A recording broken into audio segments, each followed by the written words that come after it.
Tonight from Tucson, Arizona, TBS Saturday Night College Football presented by Orbitz kicks off now. A sellout crowd at Wildcat Stadium and a great matchup tonight.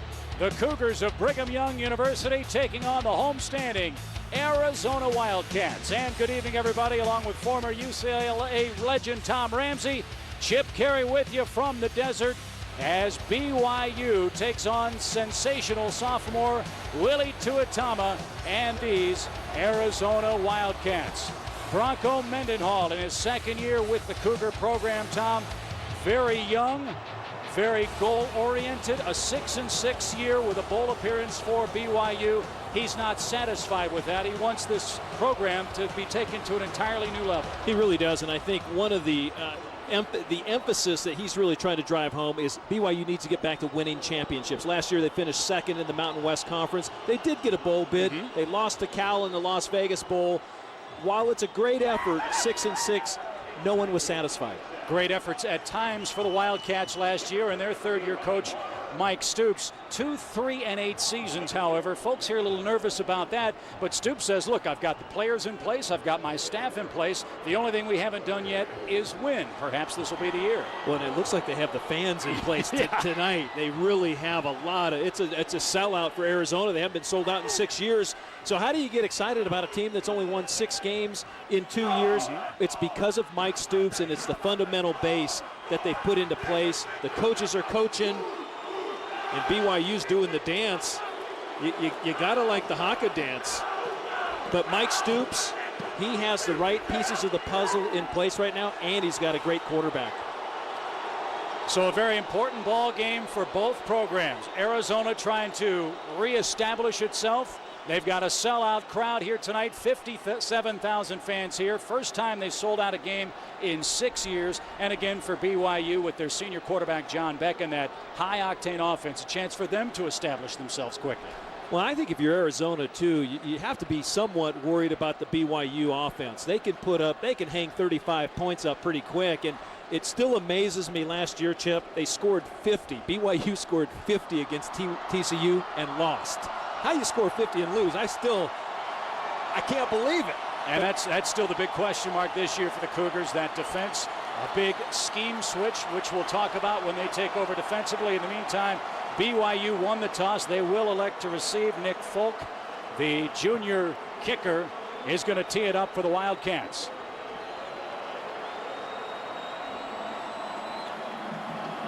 Curtis Brown and McKay Jacobson are deep. Brown, the senior, Jacobson, the speedster, and a true freshman out of Texas. Boy, and Nick Folk has a strong leg. We watched him in warm-ups nailing 65-yard field goals. He puts about 70% of his kicks through the end zone. So here we go in Tucson. And that one all the way out of the end zone. And BYU takes over at their own 20-yard line. And their offense dynamic, and they're led by the senior, and a homecoming of sorts for John Beck from Mesa, Arizona. 3,700 yards passing last year. Big breakout year for him, perhaps, too, Tommy. Just 6-6, his best record.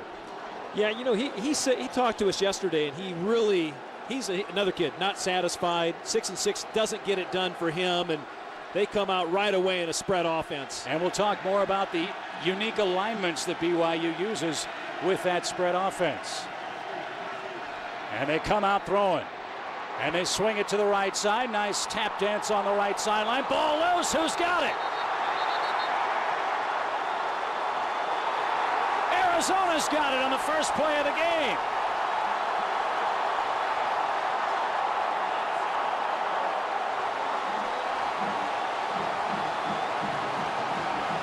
Boy, that is a heck of a hit on the receiver. He was coming up the sideline. They get the ball out. That's Johnny Harleen, 13, the great tight end. Was he out of bounds, though, when he fumbled? Oh, no, the ball came out. Michael Johnson right there on the ball, covering it for the Wildcats. What a huge play for the Arizona defense. So Mike Stoops wanting a quick start. His defense starts with a fumble recovery. And now Tuitama, the sophomore sensation, under center. He's going to swing it to the right side. Steptoe's got it inside the 30, and he's gang tackled by BYU, an aggressive linebacking core for the Cougars. That's the strength of their defense, at least at the start of the year. And Willie Tuatama caught the desert by storm last year, starting the last 4 for the Wildcats. Willie Tuatama really did a nice job when he came in as a true freshman last year. He started 4 games, participated in 5, really gave them, they ran a reduced offense when he was in last year. And this year, they opened up the playbook. Mike Canellis, the offensive coordinator, they have the full Monty in for him this year. He swings it to the left side this time. There's Mike Thomas, freshman sensation. He's out of bounds at the 12. Justin Robinson hog ties him. And here's a look at our Red Lobster starting lineups. There's the offensive line for the Wildcats. Young on the right side with Eben Britton. And terrific young receiving core with Steptoe, the senior, Thomas in his sophomore year, Brad Wood, a senior tight end, Brandon Lopez, a former linebacker, the fullback. Nice to have those former linebackers on the offensive side. A lot of protection, a lot of bulk in that backfield. And they'll give it to Chris Henry. He'll dart inside, and a short gain for him. If there is an area of concern for Arizona, it's their offensive backfield. We'll talk about that in a minute. Again, our Red Lobster lineups for BYU switch to a 3-4 alignment defensively. 2 freshmen starting on the front line for the Cougars. The linebacking core very deep. Cameron Jensen, one of the standouts. And you figure the corners and safeties should be tested in this game by this Arizona offense. 2nd and 9 at the 11. Tuatama's first pass attempt of the game. In the end zone, nearly picked off. And Cameron Jensen at the goal line had it and dropped it. That was Cameron Jensen, a really fine player, inside linebacker for the BYU Cougars. He got a deep drop that time, and Tuatama looking for number 4, B.J. Denard, coming across the middle. Ball was a little bit late. Again, that deep drop by Jensen showing his senior leadership. Jensen, number 1 in total tackles for BYU last year. A crucial 3rd down for the young quarterback. They were 39% in 3rd downs last year with the Wildcats. And a big 3rd and 9 here. Again, Tuatama flips it out to Thomas left side, and he'll be stacked up for a 2-yard loss. There's that gang tackling again from BYU. Brian Kell out of Salt Lake City, his first tackle of the night. And Arizona will settle for a field goal try here early. You know, that's just good defense, Chip. They played really assignment football that time, BYU did. Tuatama looked downfield but came off quickly. He knows he had, points in the bag here. I don't want to say before Nick Folk kicks it, but Nick Folk is awfully good. 30-yard attempt for him. He's 15 out of 27 lifetime. And the turnover turns into 3 points for the Wildcats. 11:52 to play in our opening quarter. Arizona off to a quick start with their defense and their special teams here in Tucson.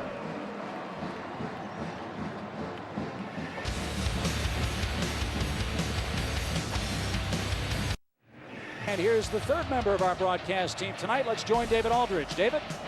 Chip, you mentioned at the start the obvious pressure on Mike Stoops coming off of consecutive 3 and 8 seasons. Not only does he have to deal with the murderous Pac-10 conference, he's at a school where the basketball team is a perennial national championship contender under Hall of Fame coach Lute Olson. But there's optimism here. It's been building all spring and summer.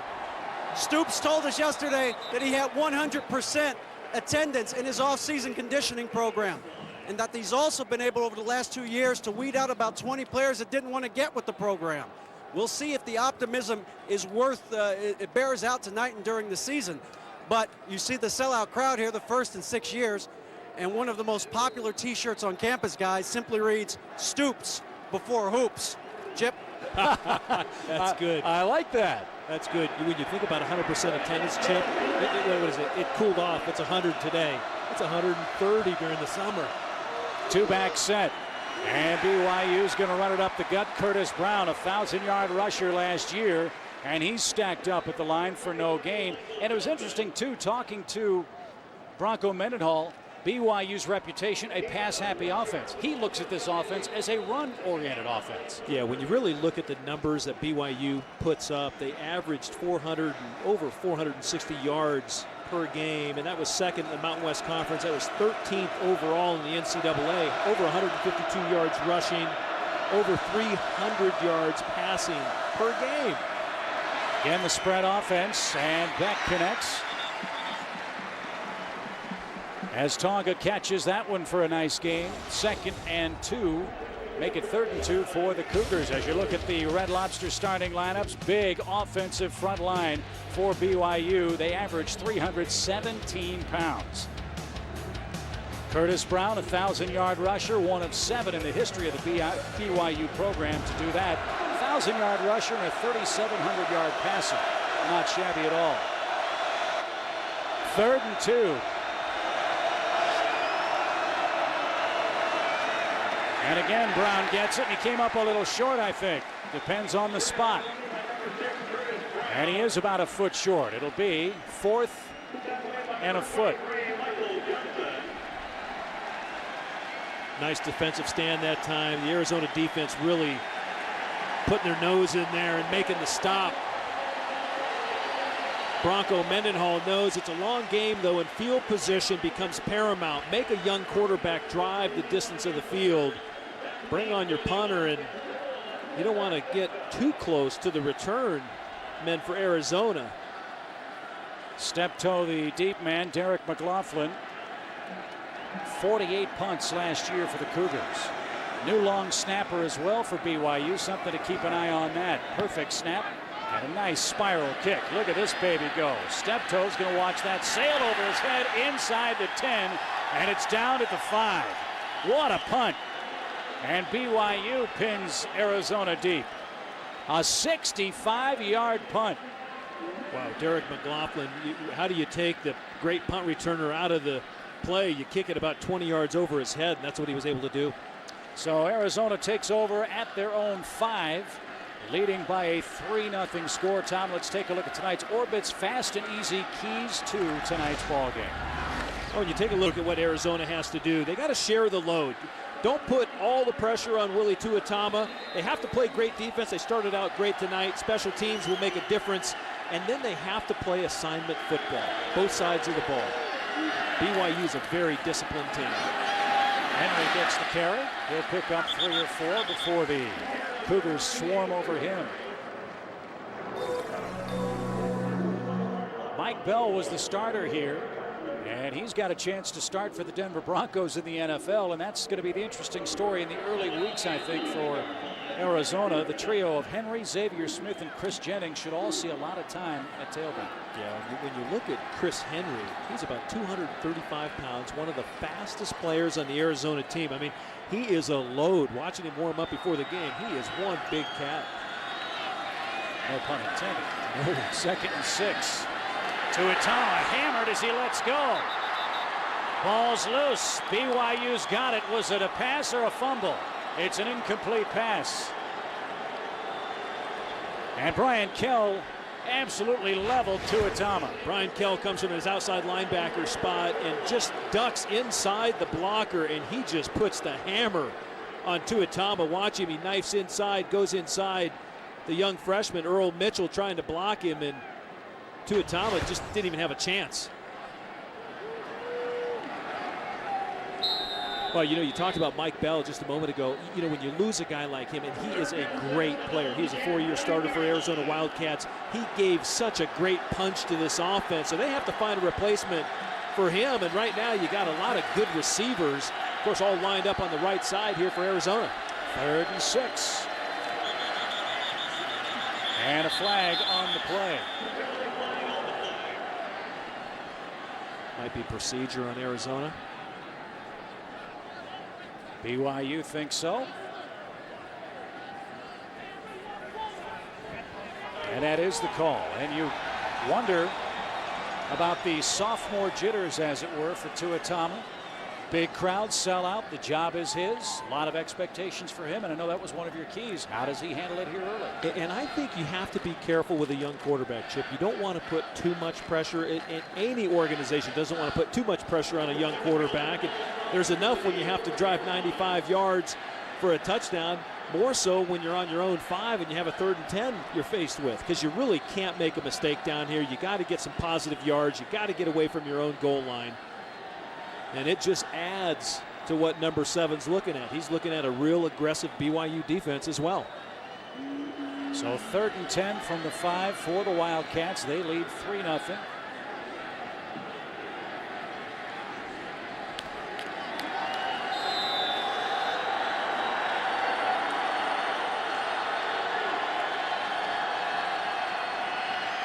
Tuatala wants to unload. Fires down the field to Thomas in traffic, and he's hammered. Steptoe, I beg your pardon, was the man in traffic, and he paid a heavy price as Quinn Gooch really popped him at the 35-yard line. Boy, Steptoe comes all the way across the field. Great patience by Tuatama, letting the play develop, and then Gooch hit him early. I'm surprised they didn't get a flag from the back judge there, because you're going to see Gooch run right through the back of Steptoe. Wow, that's a heck of a play, though, by the junior free safety. So Nate Meekel's back. Kyle McCrone will punt. And he's deep in the end zone. Catch at the 48. Meekel inside the 35, down to the 30 before the Wildcats smother him. 17-yard return on a 42-yard punt. BYU, excellent field position, trailing 3-0.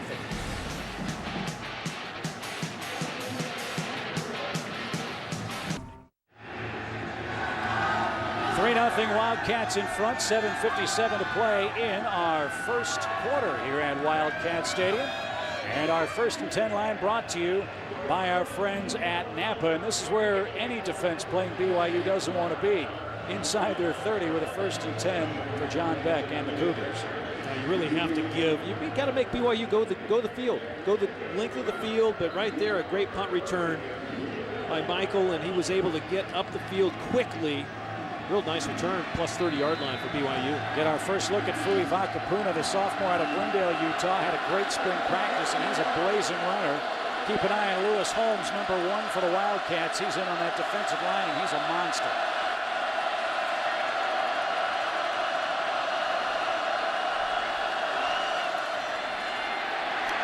Beck's going to give it to Vakapuna, and he is stacked up.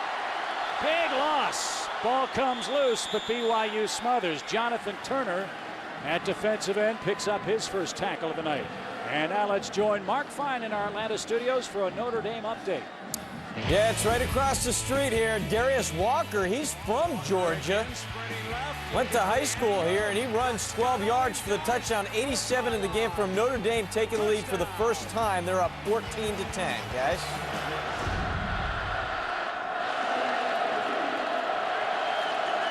All right, Mark, boy, a lot of great games on the opening weekend. 5-yard loss for Vakapuna, and back to work. Looking deep, fires across the middle, and out of reach of Johnny Harleen.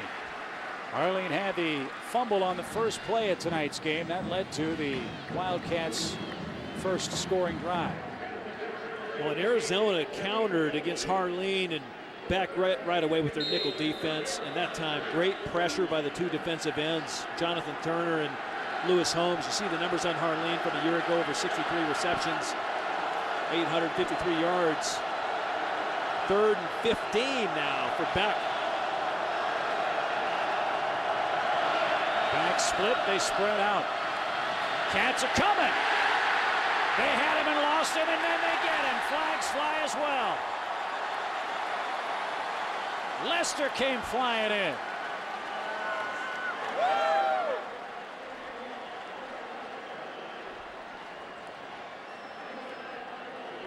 Well, where they threw the flag, yeah, it's a hold against BYU, and they schemed him really nice that time, Chip. The Arizona defense Spencer Larson came on the blitz right up the A gap, right up the middle. They didn't have an answer for him, and he was able to flush John Beck out of the pocket. A lot of good pressure that time by Arizona. Holding offense, number 76. The penalties decline, 4th down. There's a sideline warning against the University of Arizona. And there's the pressure up the middle. That's number 97, Jonathan Turner. And then all of a sudden, Larson comes through, big number 51, 2-year starter for the Arizona Wildcat defense. The sack on Beck. So Derek McLaughlin to punt, step toe to return if he can. McLaughlin already a 65-yard kick in tonight's game. 4th and 22. And another high spiral kick. It again will die inside the 10, this one at the 2. Boy, BYU playing field position to perfection. A 39-yard punt. And again, the Cats with their young quarterback backed up inside the 5 with a slim lead of 3-0. Yeah, it's really, really a great kick. You know, one of the things BYU did from a year ago, about mid-season, Chip, they were playing a 3-3-5 look. They had a surplus of defensive backs. And take a look at the graphic here.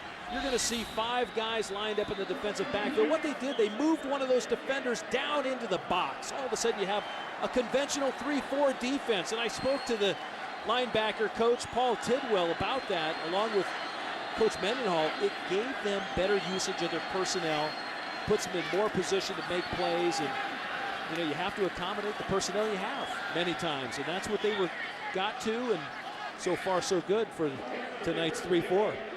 First carry of the night for Chris Jennings out of Arizona Western Junior College. Mike Stoops and his staff really like this kid. They couldn't believe that no one recruited him out of JUCO. Well, you saw a moment ago Bronco Mendenhall on the sideline standing with Paul Tidwell, the linebacker coach, and interestingly enough, Paul Tidwell used to be the head coach, and Bronco Mendenhall was the assistant at Snow College a few years back. Gain of 1 for Jennings, 2nd and 9. Swing it to the left side. B.J. Denard stacked up after a short gain.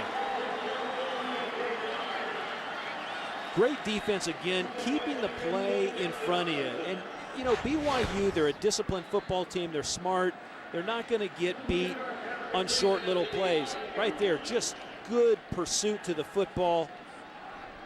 They're really, I think, leaning on Tuatama a little bit. They want him to throw the ball down the field. They want to get some pressure on the young thrower. But that's a nice play by Gabriel. So it's 3rd and long again. 5 minutes to play in the first quarter.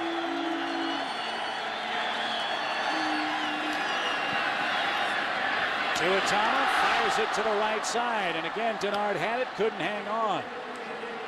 Would have been deep enough for the first down. Instead, it's 4th and long again, and this BYU defense, much maligned last year, holds again. And that's a long throw. This is a great angle. You see the ball comes out really nice that time, and I don't believe the defender tipped it. I think just a drop by Denard that time. Ball was on time, right in the right spot.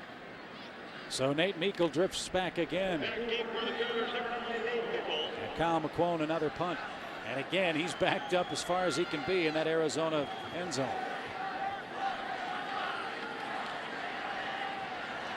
Meikle had that good return the last time, caught it and just went north and south. Nice punt. Meikle fields at his own 49. Straight up the gut. And down to the 35 again. Boy, he's fearless, isn't he? 46-yard punt, 16-yard return, and again, BYU, excellent field position, trailing by a field goal early.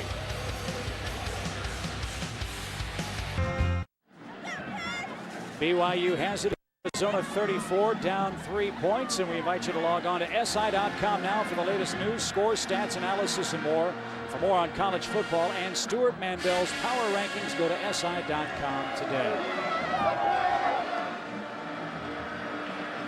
Early thoughts 10 minutes into this ball game. A couple great stops by the Arizona defense. I think they really have played well when BYU got into plus territory. And again, another challenge for the young defense.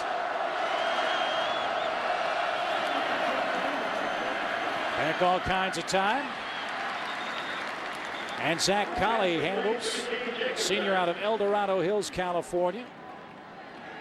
Has his first catch in tonight's ball game. 6-yard gain, 2nd and 4, and BYU goes no huddle. Puts a little added pressure on the defense when John Beck, the senior quarterback, can stand at the line of scrimmage, look at the defense, and call the play that they want to get to. They have a myriad of plays in this particular formation. They got a lot of weapons out on the edge, and they can run or pass. Curtis Brown gets it and gets popped as he picks up a yard.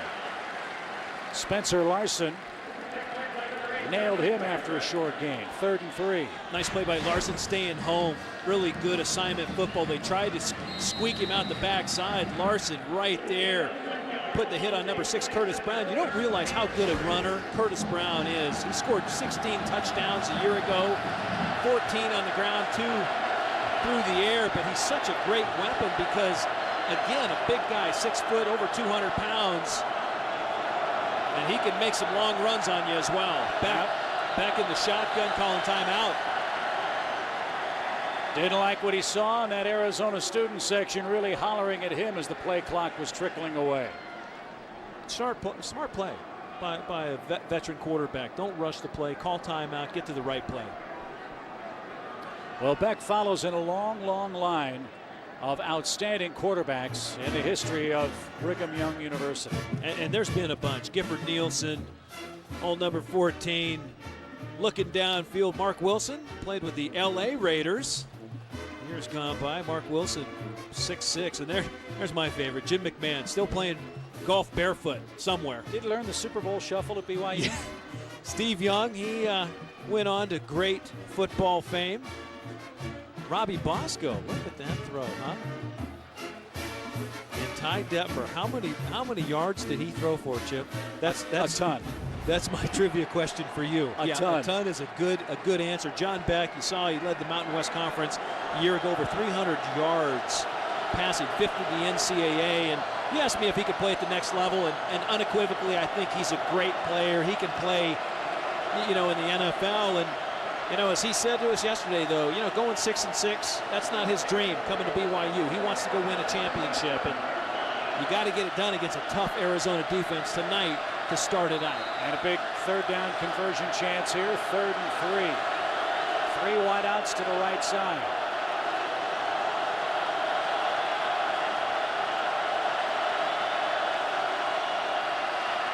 Slant pattern. And 2 missed tackles.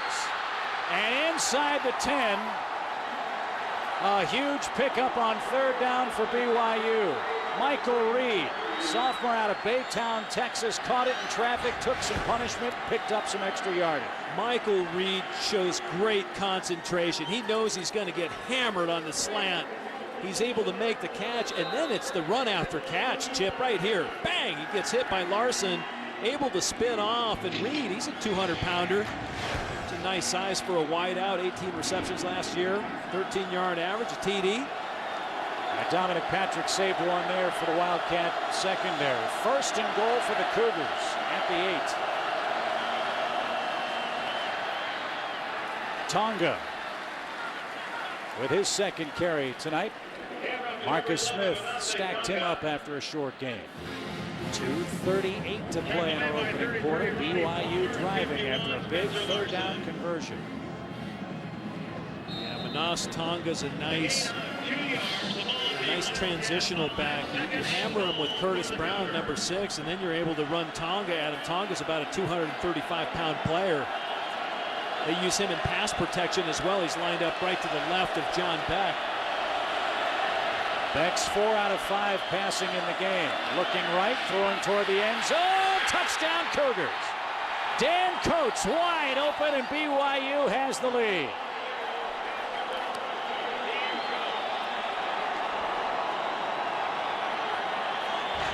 Daniel Coates, 3 touchdowns a year ago. Again, the patience by John Beck. You see him just loft the ball out to the far corner. And this is just picture perfect. If you're the quarterback, give your receiver room to run. And Coach does a nice job leaving enough room to go up and get the ball. So BYU looks for the extra point. And they've got it, leading 7-3. Wilry Fontenot beaten in the corner by 6'3", 263-pounder Dan Coates. A 5-yard touchdown pass puts Mendenhall's Cougars in front, 7-3 late in our first quarter.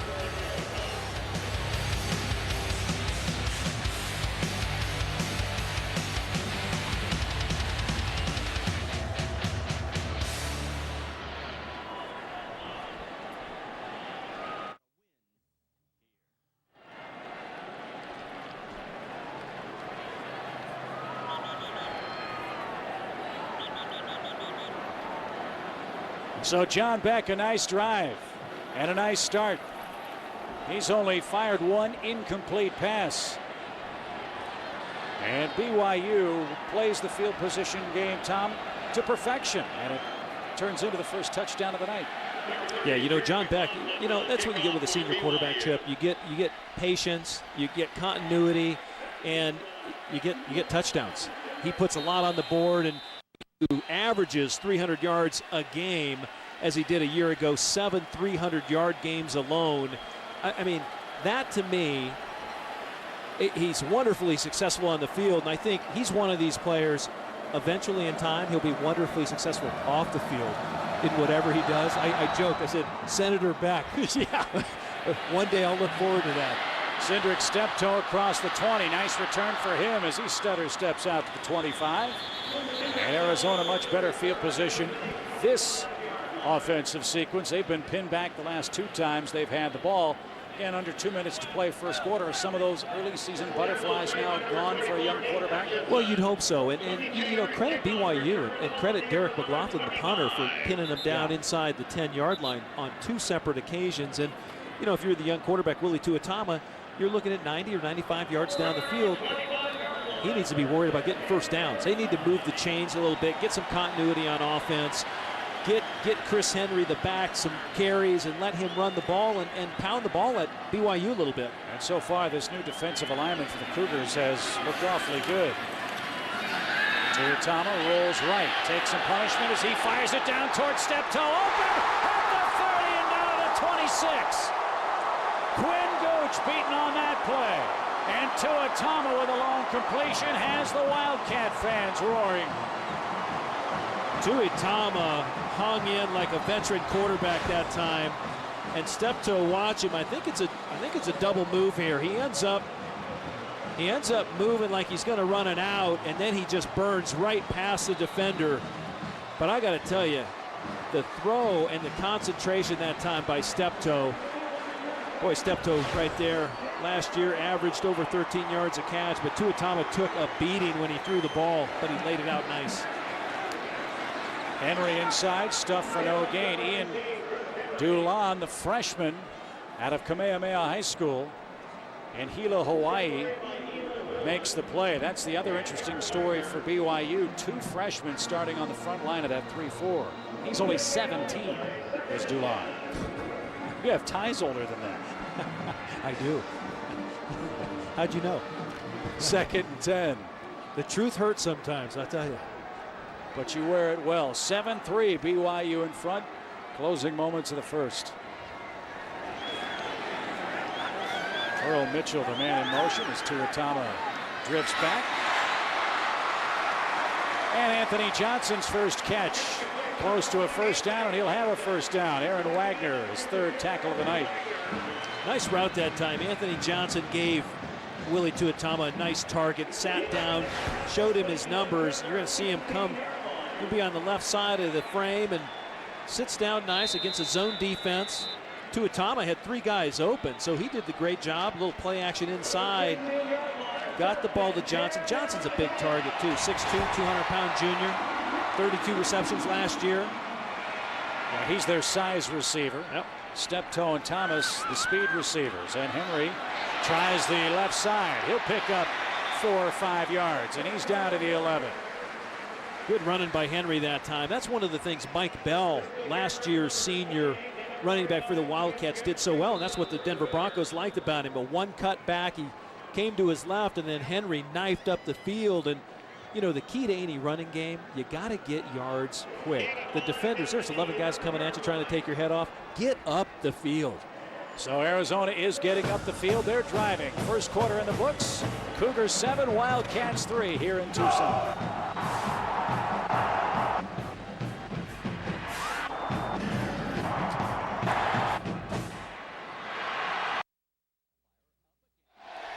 Welcome back to TBS Saturday Night College Football presented by Orbitz. As we get set to start the second quarter, the score, BYU 7, Arizona 3. Wildcats driving, 2nd and 5 at the BYU 11.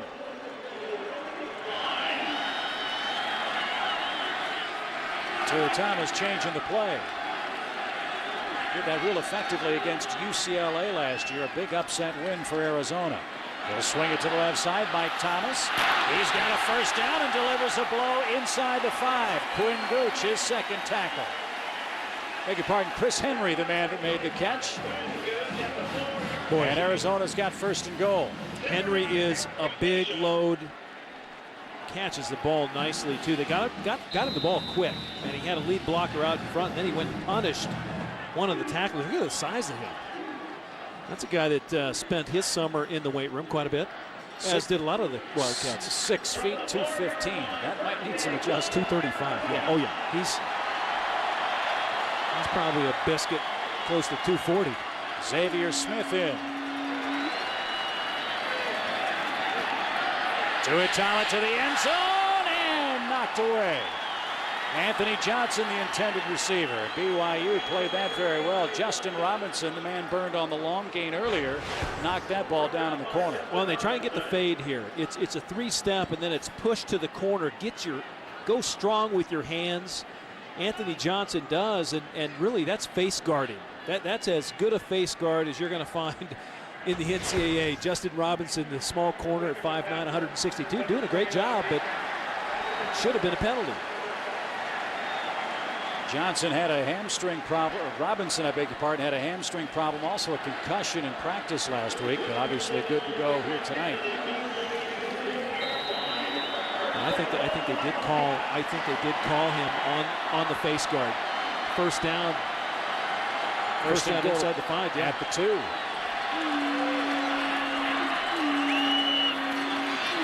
Henry, the tailback, and he's smothered. Brian Kell, we've called his name a lot tonight. He made a spectacular play for a big loss. Well, Paul Tidwell, the linebackers coach for BYU, told me before the game, one of the main reasons they were able to go to that 3-4 look was the play of the outside guys, and in particular, he mentioned Brian Kell, and he's so explosive off the ball. He comes in, and right then you saw the pursuit of the BYU Cougar defense nailing Henry in the backfield for a big loss. So it's 2nd and 8 now.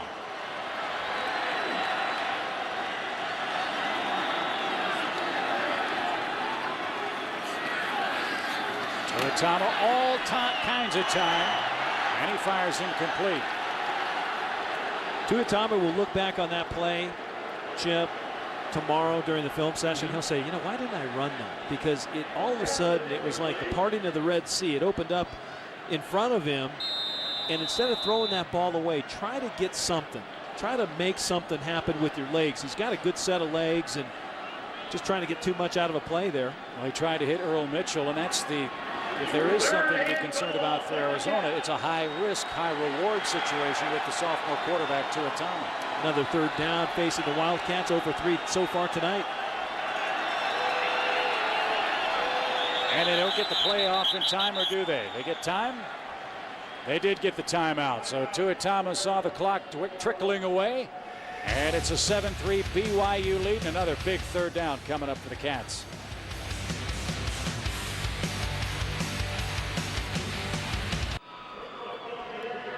This telecast is a copyrighted presentation of the University of Arizona, a member of the Pac-10 Conference. It may not be reproduced or retransmitted in any form, and the accounts and descriptions of our game may not be disseminated without express written consent of the University of Arizona or the Pac-10 Conference. 3rd and 8 again for the Wildcats.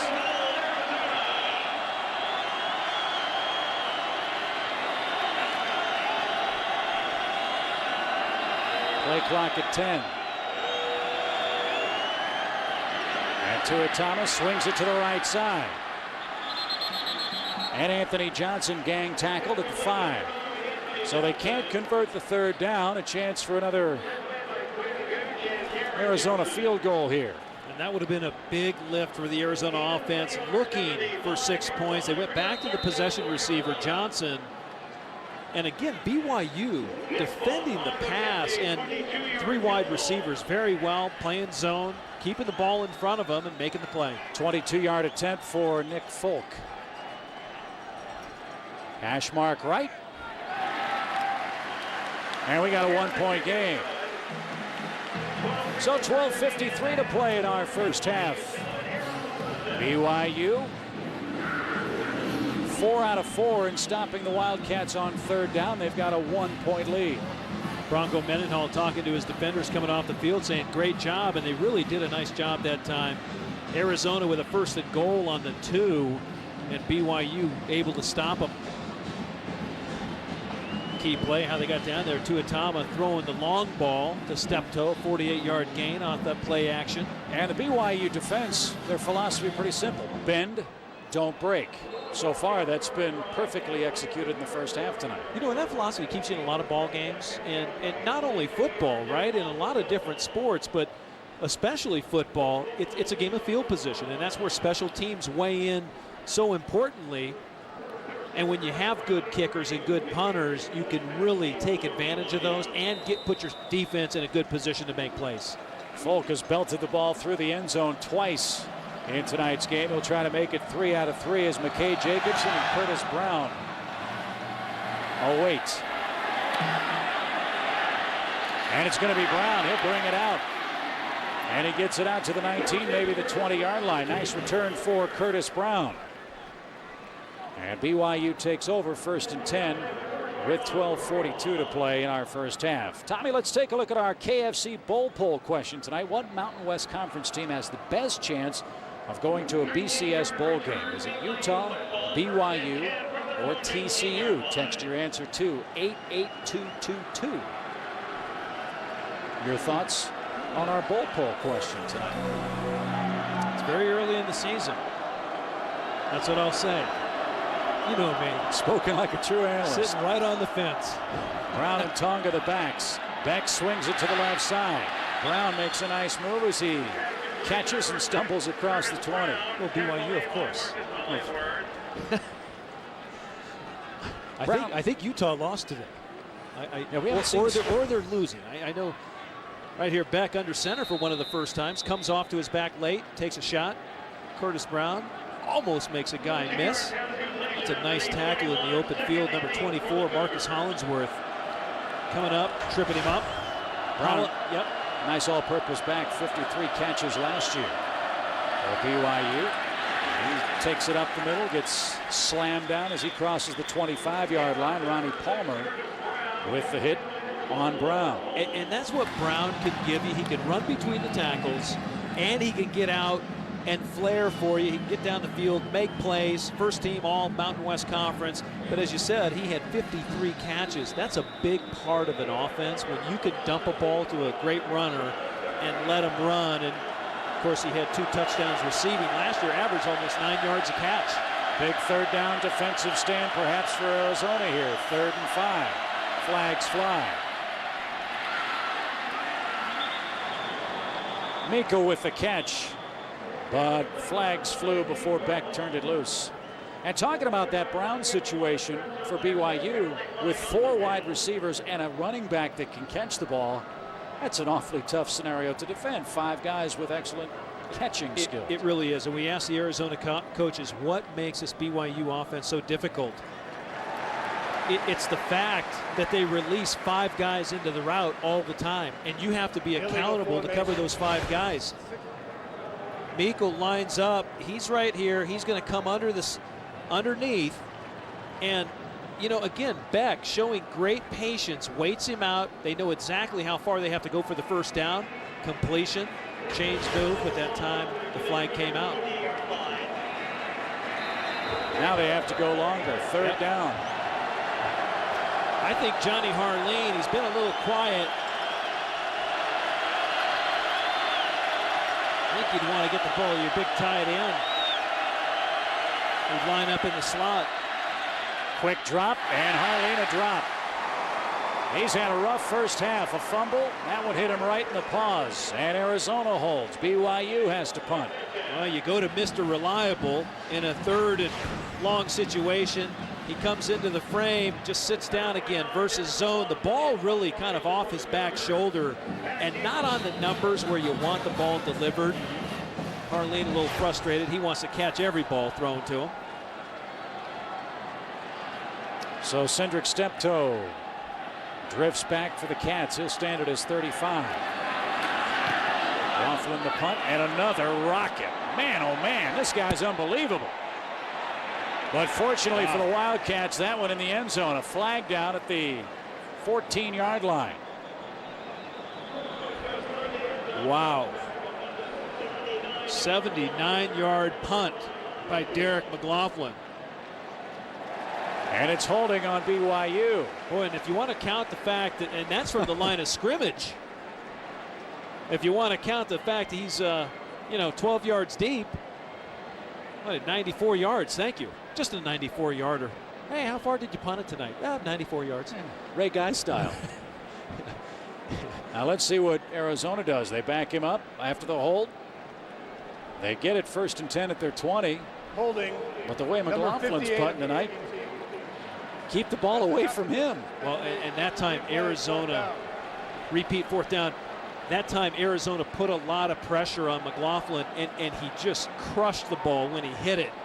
But they almost blocked it. They came right up the middle, had a middle block on, and put a lot of pressure. And I expect them to come again with a lot of pressure. You have Steptoe back as the single returner, and he's so dangerous back there as a returner. McLaughlin averaged 40 yards a punt last year. He's over 60 yards tonight. And he's midway deep in his end zone. This one an end-over-end kick. And Arizona takes over at the 45, so the hold costly. Costs them 25 yards of defensive field position. And Arizona takes over with a chance to regain the lead. They're down a point.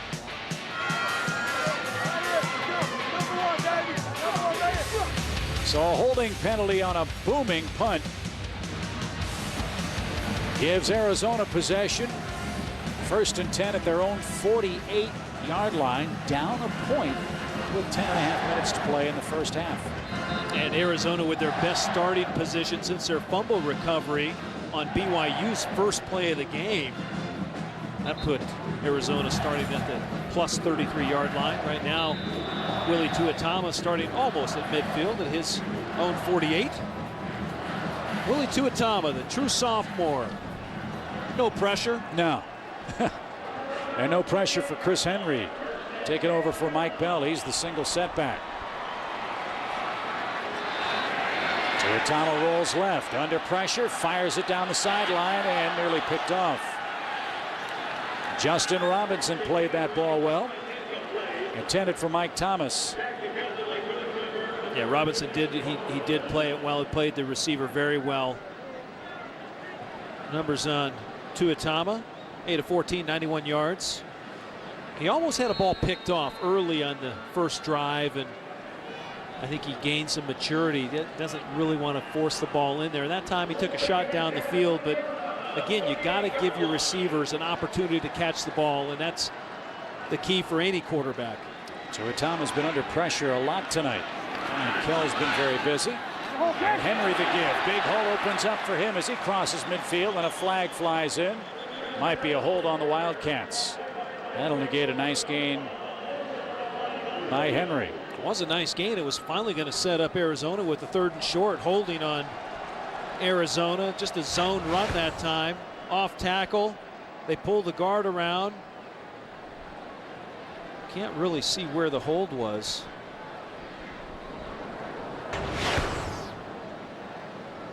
But Henry putting his nose up in there. That would have been a 3rd and 3, and then BYU will take the penalty. Push him back a little bit. Quinn Gooch, who's making a homecoming here to Tucson, the man that made the stop. 76. 10-yard penalty. Replay, 2nd down. Peter Graniello, man caught for the hold. Wow, one of the experienced linemen is Grani Allen, 6'5", 300-pounder. Larry Farina, the referee tonight. Experienced staff. Boy, they have a lot of players from Texas. A lot of California connections and a lot of Texas connections. Mike Stoops done a great job recruiting the athletes in Arizona here over the last 2 years. 2nd and 20 now. Again, Henry the lone setback. Tuitama finds his man at the 45. And Anthony Johnson, as he made the catch, went to a knee, so he's down without contact. Cats pick up 6 or 7. Make it 7. 3rd and 13 now. And a good play by the young quarterback, not trying to go for all of it. Get a portion of it and give yourself a chance on 3rd down. Right now, 3rd and 13 is still a long way to go. Again, they're in a 3 wide receiver set with 1 tight end. They want to push the ball down the field, and I think you just have to get it to your core receivers. Steptoe is one of the guys. He's out wide. Cats 0 for 4, and that one picked off, but flags fly in. And Cameron Jensen all the way inside the 20. And when 2 flags come out in the defensive secondary, it tells me one thing. There's a defensive hold. And that play will be coming back. Yeah, they were going for Steptoe, and that's the call. It's against BYU. Yeah, the BYU defenders that time, they had a lock on the receivers. Johnson down the middle. You see they just mugged him. Jensen does make a nice play, but Tuitama trying to get the ball inside to Anthony Johnson, number 9 in the slot. Jensen, a good little runner too there. This is an automatic 1st down. It's a major penalty on BYU, and they haven't had many. But again, Chip, we talk about field position and the swing of yards. On the redo of the punt, they lost 25 yards. On that play alone, you lose possession and an opportunity to get the ball back for your offense. And a ton of field position. Yep. So Arizona's got it. The 45 of BYU. Bronco Mendenhall not happy with that turn of events. Cats down a point. Xavier Smith in again. As Tuitama drops back. Tons of time going deep. Justin Robinson had B.J. Denard wrapped up. Tell you what, Robinson's played a terrific game for BYU tonight, again with a concussion and a hamstring problem the last couple of weeks of practice. He's looked awfully good to me tonight. And they ran an out and up that time. Denard gets slowed up, jostling with Robinson a little bit, but I got to tell you, that is a great throw because it's out in front of B.J. Denard. It really gave him an opportunity to run after the football. But again, great coverage by Robinson. 2nd and 10 from the 45. Again, Tuitama tries to hit Thomas. Crowd wants a flag, won't get it at the 20 as Quinn Gooch popped him for the incompletion. So it's 3rd and long. And that play just took too long to develop. The ball came out late that time. They were trying to get a little too much down the field. And Tuitama, he'll again go back and look at the film on this, and I'm sure say, I should have hit my check down on that. Sometimes you just try and get too much, and you're in the middle of the field. If you have a short completion, you don't end up with a 3rd and 10. Arizona's had a lot of 3rd down opportunities, hasn't converted any of them. A penalty helped one time. 3rd and 10 from the 45. Tuitama brings it back, dumps it off, and that nearly picked off. Xavier Smith, the intended receiver, and Mike Stoops not happy at all. Now, great pressure that time. Doolin was there, the true freshman. He put a lot of pressure that time on Tuitama. Willie Tuitama almost pulled the trigger on it, and then he pulled that one back. So Nick Folk to punt, Nate Meikle to return for the Cougars. He stands at the 10. Surprisingly low scoring half, 7-6. BYU in front.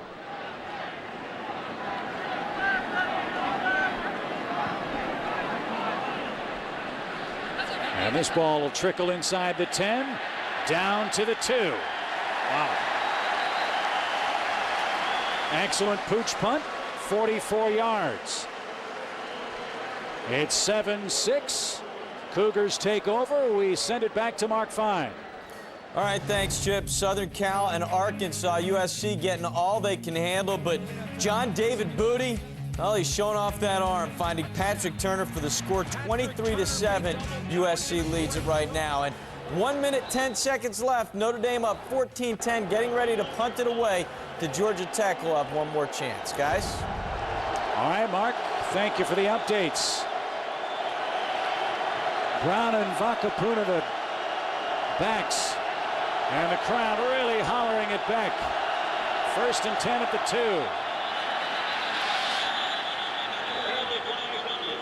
Yaniv Barnett might have been the man jumping. Oh, that hurts. Yeah, that's dangerous right there. Backed up on your own end line. That's the call. How can you be offside? There's not a snap count. He's going on a silent count, so it's not like you're getting pulled offside with anything. Offside defense. I think they call it penalty. great. Still first down. They call it great anticipation. Is that it? Or maybe not so great. Or not so great, yes. So 1st and 5 now for Brigham Young. Tonga and Brown. And an I formation now as Beck changes the play. 10 on the play clock.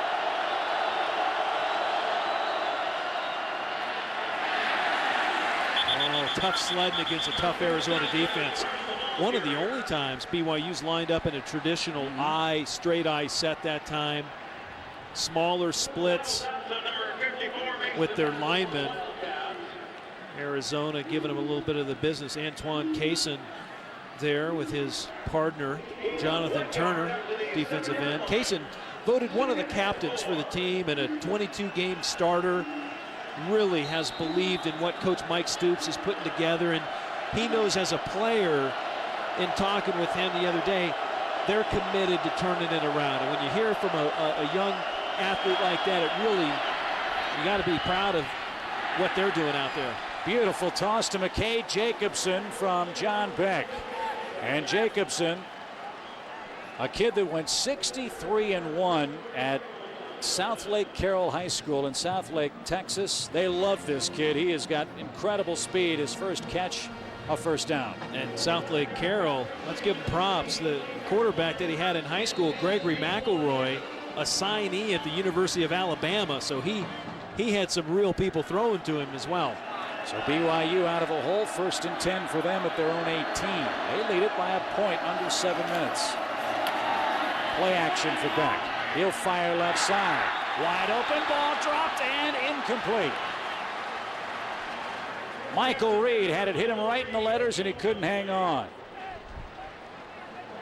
Boy, what's so impressive about John Beck, when he's on the far hash. Now this ball comes out about 30 yards smoking. I mean, it's a laser shot, and Fontenot just makes a great ball. Look at the ball come out, the velocity of the ball, and it's got to be caught. I think it might have been. Yeah, and it's questionable. Yeah, they'd be replaying that one in the NFL. Well, let's look at that again. 2nd and 10. Beck dumps it underneath. Brown breaks a tackle and he's got the first down. Again, Brown able to come out of the backfield. A nice safety valve for Beck. Patience, and he hits him right in the letters, and a nice 1-yard run after the catch. And that's the ball I'm talking about that Tuitama has to learn how to throw. Beck looks down the field, and then he knows he has to come off because he has a player underneath he can deliver the ball to, and why not give it to your best ball carrier? Curtis Brown catches it, gives him a great opportunity, gets up the field, first down, BYU. And they're rolling at the 29 now, 1st and 10. Right down the middle. Beck finds his man. Johnny Harleen, there's a catch for the big senior. And BYU now finding some seams in this Wildcat defensive secondary. Boy, and he puts the ball right on the numbers. Spot on throw right there. Johnny Johnny Beck to Johnny Harleen. Watch him. Harleen knows exactly where he's running in the defense. There's a window right there. He runs through it. He knows he's going to get the ball right on time. So far tonight, 2 for 35. Cougars driving now, just shy of midfield. Arizona bringing some pressure, and down goes Beck. And a flag flies too. Jason Parker and Donald Horton.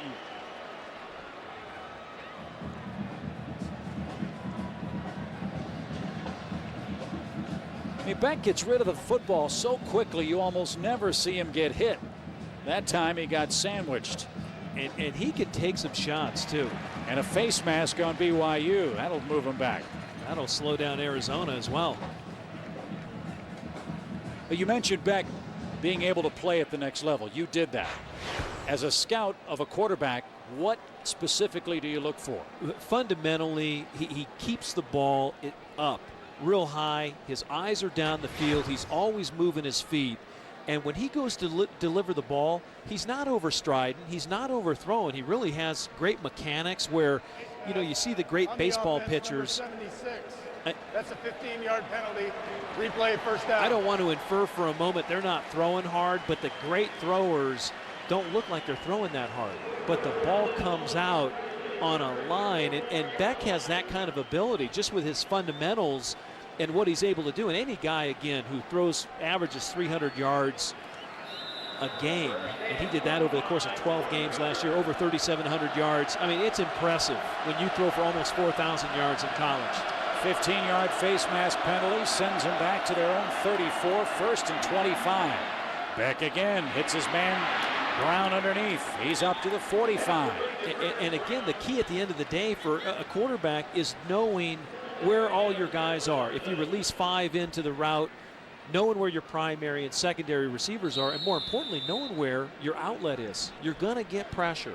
And if you can get the ball out in time and not take a sack, get positive yards, you're only helping your team. Spencer Larson, who is of the Mormon faith, wasn't recruited by BYU, didn't want to go to BYU, makes the tackle.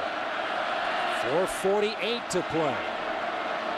11-yard pickup, and now Beck back to work.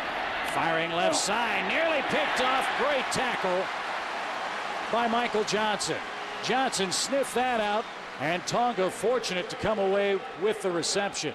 And don't think for a moment John Beck doesn't know who he's throwing against. Michael Johnson, one of the great defensive players in that defensive backfield for Arizona. He comes off late, but look at Johnson break on the ball. Michael Johnson in one game last year against Oregon State, 3 interceptions, and he took one to the house for a touchdown. He is a remarkable player brought into this program by Mike Stoops, and he's a JC transfer.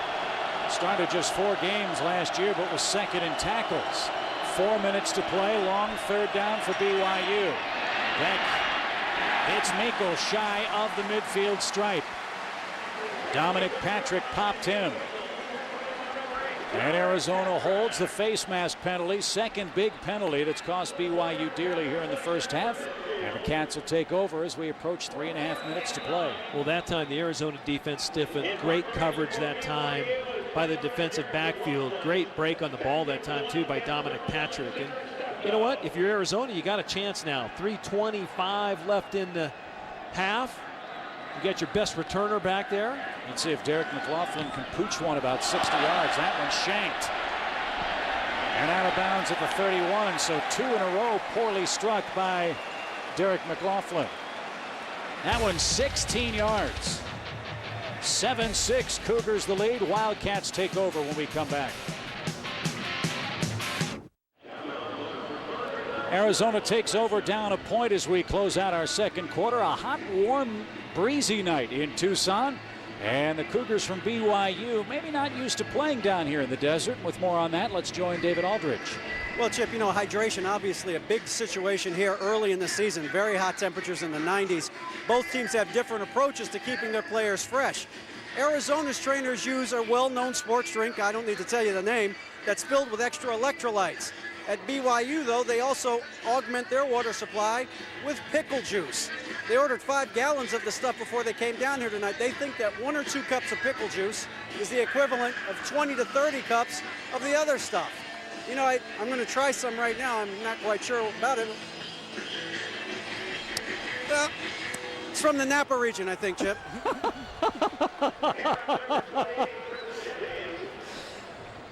Well, we'll take your word for it, David. Pickle juice. I think David's getting a refill as we move to the 2:40 mark. That's refreshing. Pause, it refreshes, boys. Save a little for us. Yeah, would save you? some for after the game. 2nd and 11 now. It's a big drive for the Wildcats. Tuitama all kinds of time. And fires a fastball past Brad Wood, the tight end. 2:24 to play. Another 3rd down conversion chance for the Cats. But first, Mark Fine standing by in Atlanta. Mark. All right, thanks, Chip. No pickle juice here, but here's what we got coming up on the Singular Wireless Halftime Report. We're going to show you why preseason rankings aren't always that reliable. Georgia Tech and Notre Dame, a close one. So was USC and Arkansas for a while. And we'll look back at game 1 of our doubleheader. Oklahoma got all they could handle from UAB. All that and more coming up at the half, guys. All right, Mark. Cats 0 for 5 on 3rd down. Have a big one here. 3rd and 11. BYU brings pressure. Flags fly. Step toes. Got it. And then dropped it. Even if he caught it, it's coming back. Arizona guilty of a hold. Heck of a throw that time by the young quarterback Tuitama, rifling it down the field to Steptoe. Holding, number 77 offense. Penalties decline. 4th down. Britton, the young redshirt freshman with the hold, the right tackle. And again, Kell, the outside linebacker, really, yeah, Britton tackled his guy. That would be a hold. Heck of a throw by Tuitama that time, stepping up in the pocket, letting it fly. So BYU declines the penalty. They'll force 4th down. Nate Miko back. Nick Folk to punt. 2:16 to play. And here's where you have to have great coverage on special teams. Nick Folk is the punter this time, the strong-legged kicker, and you got to drive it away from Miko, who's had a couple nice returns tonight. End over end kick chases Miko back to the 15 after a bobble to the 10. Now he's got running room left side. He's got a big block. 1 man to beat, and he can't do it.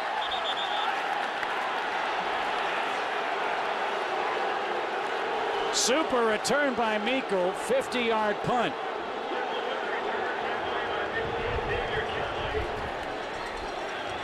Boy, there were some blocks that time. Miko ended up doing a great job getting it back, and they lay out Devin Ross, the true freshman, and it looked to be a legal hit. He got, and it was Daniel Coates, one of the tight ends, so that's about a 250-pound guy laying into you. That doesn't feel well if you're a true freshman. Another player down for Arizona. Our 1st and 10 line is brought to you by Napa. Just shy of 2 minutes first half. And it's Spencer Larson, the man that's 2-0 for the Wildcats.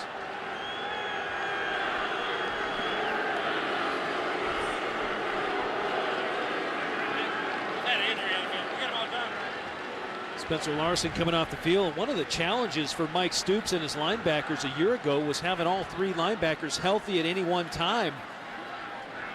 Spencer Larson, Ronnie Palmer, the middle linebacker, and Dane Krogstad. They weren't able to stay healthy and be on the field one time for one game. Against Arizona State, last game of the year for the Wildcats last season. Minute 56 to go for the Cougars. And we're going to have a procedure call on the right side of that BYU line. Caressa, Reynolds, all moving before the snap.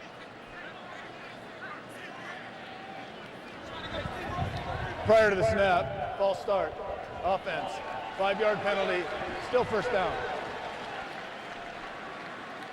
And Tommy, here's the linebacker story for the Wildcats last year.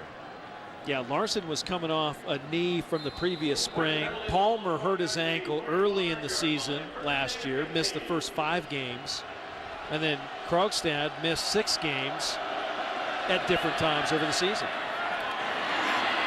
Back hits Miko, stutter steps before he's racked up at the 33. Ronnie Palmer again, the man there to make the play.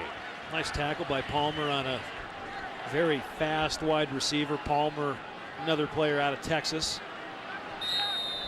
He is a middle linebacker. He's built like one, 6'2", 240-pounder. 2nd and 6. And again, Meikle open, this time to the 45, and a big first down conversion as we close in on a minute. Michael Johnson.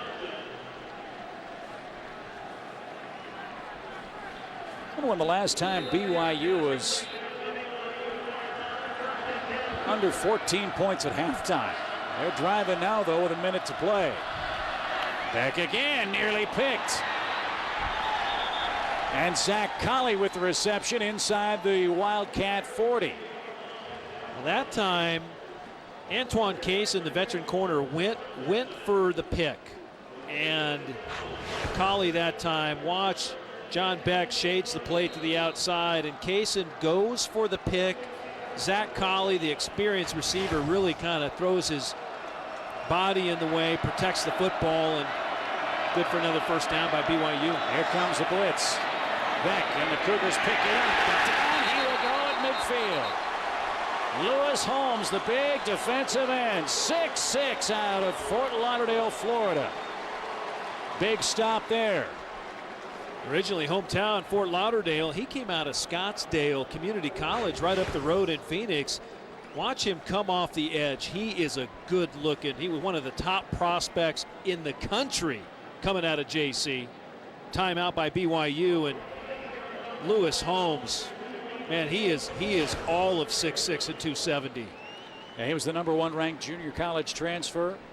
Yep. Mike Stoops saying we envision him being a starter at some point. He's got a huge wingspan and, as you see, great athleticism. Well, he is a starter. I mean, Stoops says, hey, you know what? He's a starter. And if they had 5 defensive starters, 5 defensive linemen as starters, he would be one of them. He works in with Marcus Smith, who's a medical redshirt senior who really got an extra year because he got hurt early in the season last year, and the NCAA is kind enough to give you an extra year on occasion. But Lewis Holmes is a man. Log on to Rivals.com and ask Charles Davis a question. Find Ask Charles only at Rivals.com, your online home for college football. My question for Charles Davis tonight would be, how'd you like that UAB-Oklahoma game earlier tonight on TBS? That was something to see. UAB gave the Sooners all they could handle. I think I'm going to send my question at midnight. I want to see if Charles answers it then. Under a minute in the half. 2nd and 18. Back again. And Miko is hit and dropped for a short gain, maybe 2 yards. Dominic Patrick again. The philosophy major. His philosophy, I see you, I hit you. Yeah, he come and hit Miko. Watch him. He just teed him up. Dominic Patrick breaking on the football, and he was able to just strike Miko that time. Let me guess, another player from Texas, you bet. Arizona right now really playing well in that defensive secondary. Take a look at all the defensive backs. Antoine Case, #5, 3 interceptions last year. Wilry Fontenot, a nice pick against USC. Doesn't happen often, especially last year against Matt Leiner. Michael Johnson, there's one of his 3 picks last year. Honorable mention all Pac-10. He returned that one for a score. Looks like a running back there, doesn't he?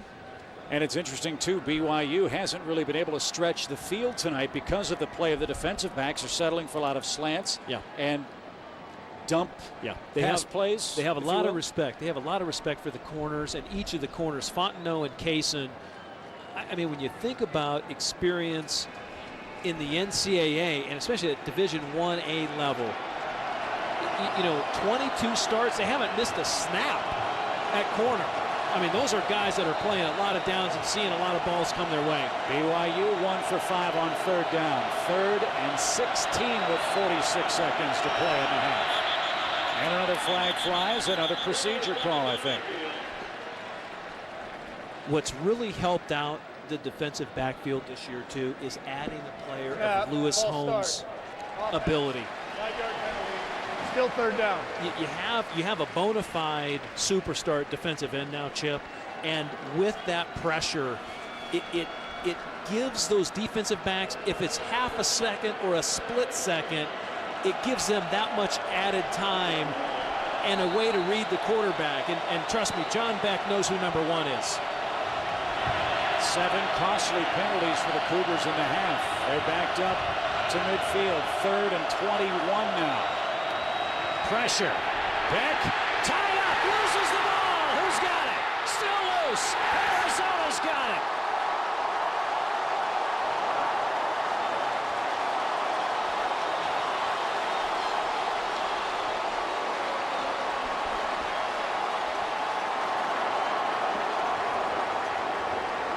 Paul Phillip with the fumble recovery after the Holmes pressure. Well, here's a tackle end stunt. He's going to come inside, and Lewis Holmes comes like a lightning bolt onto John Beck. They keep the ball alive. The defense again making the play, playing assignment football, putting pressure on the passer. Phillip there with the recovery, and boy, that's playing defense. Let's see how the Cats handle the clock now. 25 seconds to go. Tuitama dumps it off. Big game. Chris Henry. And that'll move the chains inside the 30-yard line now. And the clock will stop as they move the chains. As soon as the chains are set, they'll stop it unless they call timeout here, and I believe they did. Timeout, Arizona. That's one of the new rules that is in effect in NCAA football here in 2006. Trying to shorten the games just a little bit. And if watching the games is any indication earlier today, the games did seem to zip along a little more quickly. Watch Willie Tuitama in the pocket this time. He stays alive, keeps the play going. Right here, a little play action. This time he knows where his dump guy is. He comes up, dumps it to Chris Henry. Good choice there. One of the fastest on the team, 240-pounder. He gets hammered, but look at Tuitama. Give him an opportunity. Gives another player the opportunity to make the play. Well, that's what they like about him. Mike Stoops said he makes the other players on the team better, and if you're going to lead an offense, isn't that job number 1? Yeah, and that competitiveness and the sense of urgency that Mike Stoops talked about, that young Tuitama carries with him. He really comes across, in speaking with him, he was comes across, he handles it really well. I mean, he handles it like a veteran. He's not wide-eyed. Well, you got 18 seconds left. 1 timeout left for Arizona. Tuitama might take a shot at the end zone and nearly had it picked off. Shooting for Anthony Johnson. Well, they had a chance. That was actually good coverage. The BYU safeties did a nice job of closing the gap on the post route by Johnson that time. Dustin Gabriel was there. And 10 out of 23 is Tuitama in the first half. Not much of a running game for Arizona here in the half. 13 seconds now. 2nd and 10 from the 29 of BYU. One of the things I'm surprised that they haven't run a true corner route by the inside receiver. Quick drop and nearly picked off again. Ben Criddle. And again, Johnson the target. Tuitama coming underneath that time, and again, Criddle just makes a play. Johnson just didn't get off the ball. Not sure what happened. Criddle, a walk-on, doesn't have a scholarship, and maybe one of the most physical defensive backs on this BYU defense. 3rd and 10. That's the bad news. Good news is Arizona's run 2 plays in 8 seconds. Tuitama will just bulldoze his way down to the 25. And somebody's got to call timeout, and they do with 5 seconds left. And now the Cats will try a half-ending field goal try. Down 7-6. An interesting play call, but really you're setting it up on the hash mark on the right for your kicker, Nick Folk, who has an awfully strong leg. They just got him a few yards closer and in optimal position. He has a 30-yarder. He has a 22-yarder in our game tonight. And in pregame warm-ups, he was booming them from 67 through the uprights. So a 7-6 BYU lead here with 5 seconds to play in the half. And hey, check out what's on TNT Monday night. Only one night left. Don't miss a stunning back-to-back season finale event. 2 shows, 2 unbelievable endings. TNT Monday starting at 9. The closer followed by Saved. So Folk in for a 42-yarder. Good snap and hold. And he missed it. So Folk 2 out of 3 in field goal tries tonight. And 1 for 3 dating back to opening day last year from 40 to 49 yards. So a bittersweet half for Mike Stoops and the Wildcats. Defensively, they looked great. At times, the offense sparkled. And BYU with a 1-point lead of 7-6 here at the half in Tucson. Let's join our colleague David Aldridge down on the field. Coach, you had the early turnover in the first minute of the game, but then you guys seemed to calm down a little bit. What stabilized it? I think the defense is playing well. They're playing well enough to control the ball and the momentum right now. Our offense is on the verge of breaking through, but whoever plays the best the second half is going to win. How have you been able to neutralize their speed on the outside on offense? The secondary's playing well, and it's a tribute to them. Coach, thanks very much. See you in the second half. Our score here at the half is BYU 7, Arizona 6. After a short break, we'll join Mark Fine in the studio for the Singular's Wireless Halftime Report.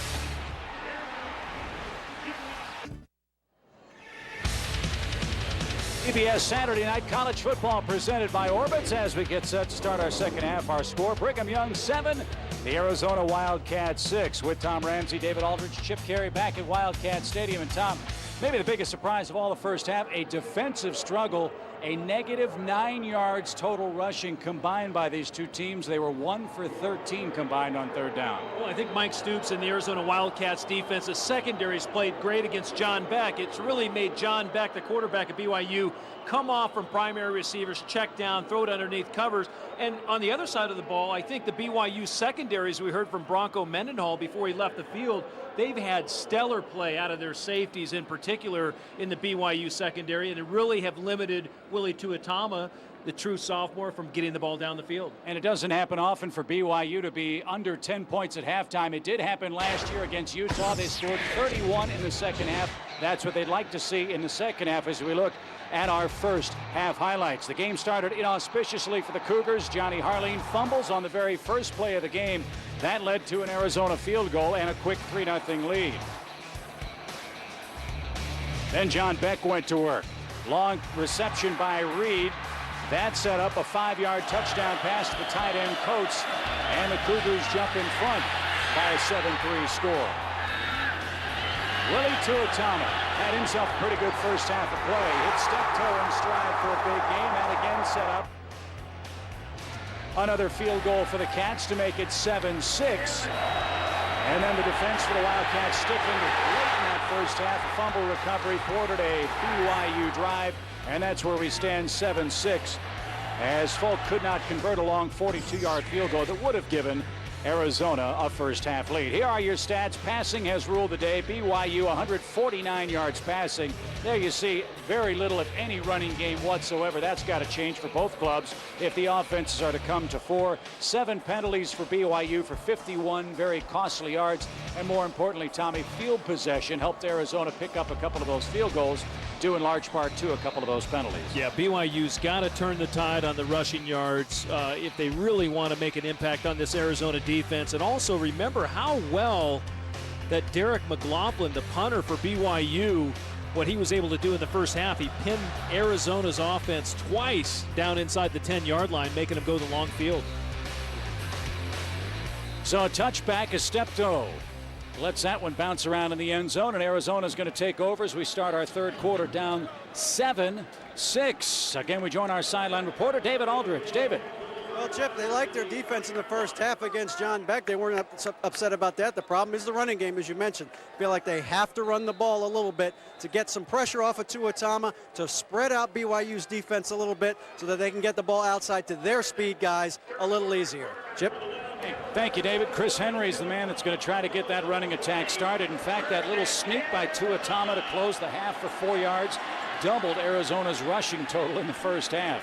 So, yeah, they've really got to start running the football and take a little of that pressure off the shoulders of Tuatama. He rolls out, left side, fires complete at the 30-yard line, and gang tackled is Brad Wood, the tight end. Quinn Gooch hit him first, and a good start for the Cats, an 11-yard gain and a first down. Nice play that time, a little play action. If you get the run game going, the play action really starts to work for you. And surprised BYU again, playing it safe, playing it well. But that time, Arizona able to get the ball to tight end. Bronco Mendenhall taking a serious look at that defensive side of the ball. Again, single back set. And the give is to Henry. Nothing over right tackle. He tries to bounce outside, and Cameron Jensen locked him up. He was fortunate to get back to the line of scrimmage. So this 3-4 alignment for the Cougars has really made life tough for Arizona, and that's something that the coaching staff was concerned about here because BYU hasn't played it in so long. It's a very difficult scheme and a very difficult team to scout in this, the first game of the year. Yeah, it really is. But, you know, when you go to a base 3-4, guys are familiar with it. They play grade school, you know, they play Pop Warner, and it's a great defense, but you get those 3 down linemen coming hard. Pressure on Tuatama as he's hammered down at the 22. Jan Jorgensen popped him, the redshirt freshman. Talked about the youngsters on that front line for BYU. Dulon and Jorgensen freshmen. Jorgensen with a big sack. I believe it's just it might be a 3-man rush. They might have brought a 4th guy off the edge, a linebacker, but boy, the defensive linemen do a nice job that time. Jorgensen really working hard. 6'3", 260-pounder, giving away a lot of weight there. He's going against Graniello, who's a 300-pound guy. So 3rd and long again for Arizona. Tuatama fires down the middle, and that ball's intercepted. Tuatama forced it into double, maybe triple coverage, and Cameron Jensen picks it off. And again, Tommy, if you can't run, BYU's game plan, make the sophomore beat them. He's forced a couple throws. This time he's picked off. So what do leaders do for you? Well, you know what? Jensen makes a play right when he has to. Cameron Jensen right in the right place at the right time. And the experienced linebacker, boy, he just steals that one away right from step-toe. Almost looked like Tuatama didn't see it. So great field position for BYU, and Beck again. 5-step drop, fires wide open, and down to the 8-yard line. It's Coates, the man that caught the 5-yard touchdown pass early in the first half. Huge gain for the Cougars, and they've got it 1st and goal inside the 8. Well, Beck right here, he's going to have Coates. He's going to come down and run a true corner. And it's a nice route. Again, another nice throw by the senior quarterback. They clear it out for him. He gets the ball out there nicely. Big gain. Big gain down inside the 10. Daniel Coates has scored a touchdown in the opening half.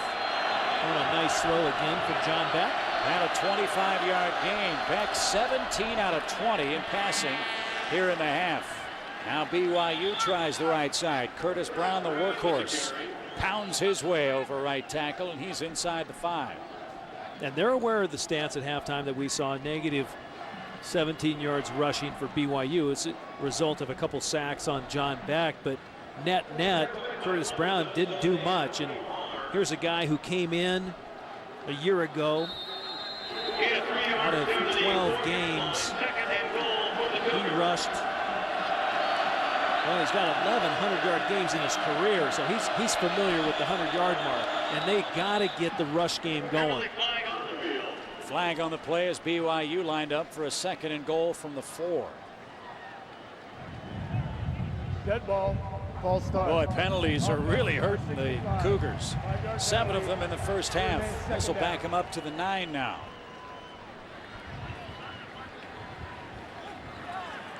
You know, typically you see it early in the season, opening games. There's a lot of motion penalties. There's a lot of offside.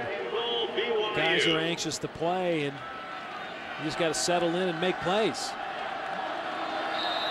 Although with John Beck at the controls, everything's pretty calm back there. It'll be 3rd and 30, and you feel like it's 1st and 5 the way he fires the football. He's from the 9, fires again, inside pattern, and popped quickly by 3 Arizona Wildcats as Michael Reed. Again, both defenses, Tommy, tonight not giving much on the outside. They're happy to concede 7-8 yard quick passing patterns over the middle of the field. Yeah, and Reed does a nice job. You know, he sets it down right in the zone. Beck knows right where he's going to be. Boy, he gets popped. Dominic Patrick, number 8. Michael Johnson comes and gives him a little facial. Now the crowd trying to get in it. Eyes set for the Cougars. 3rd and goal from the 3. Quick drop. Fade pattern. Corner. Touchdown flag. Who's the flag on, though? I think they're going to call it on offense. Matt Allen's the man that caught the ball. Let's see if the touchdown stands. It won't. Matt Allen had the push off on Fontenot, and he runs a fade. Watch how he presses into him again. Goes with a forearm, and just that subtle push is enough to draw the flag. You see a subtle push, though, going at full speed. It creates a lot of separation. So Allen guilty of pass interference, and again the Cougars backed up all the way to the 18. They're going the wrong way. 1st and goal at the 4. They've gone back 14 yards now, and again 3rd down. 3rd down conversions have been almost non-existent tonight. There's been 1 of them so far. And it's a tough 3rd down. It's 3rd and goal, so they gotta take a shot at the end zone if they want to score here. Beck down the middle and down to the 4. Harleen bowls his way to the 2. Boy, Harleen making a great effort with the run, and they want to go for it. The offense is out there waving, hey, let's go for it. Take a look again. John Beck not trying to get too much. Goes underneath. Harleen, watch him break the tackle. Michael Johnson doesn't wrap up. Ronnie Palmer's finally there to bring him down. Again, Beck's eyes down the field. Harleen's a nice target. Jared McLaughlin's never missed inside 40 yards in his college career. 20-yard attempt, and it's perfect. And so BYU, Tommy, just chipping, pecking away, adding to the lead, putting a little more pressure on the young sophomore quarterback in the Arizona offense led by Willie Tuatama.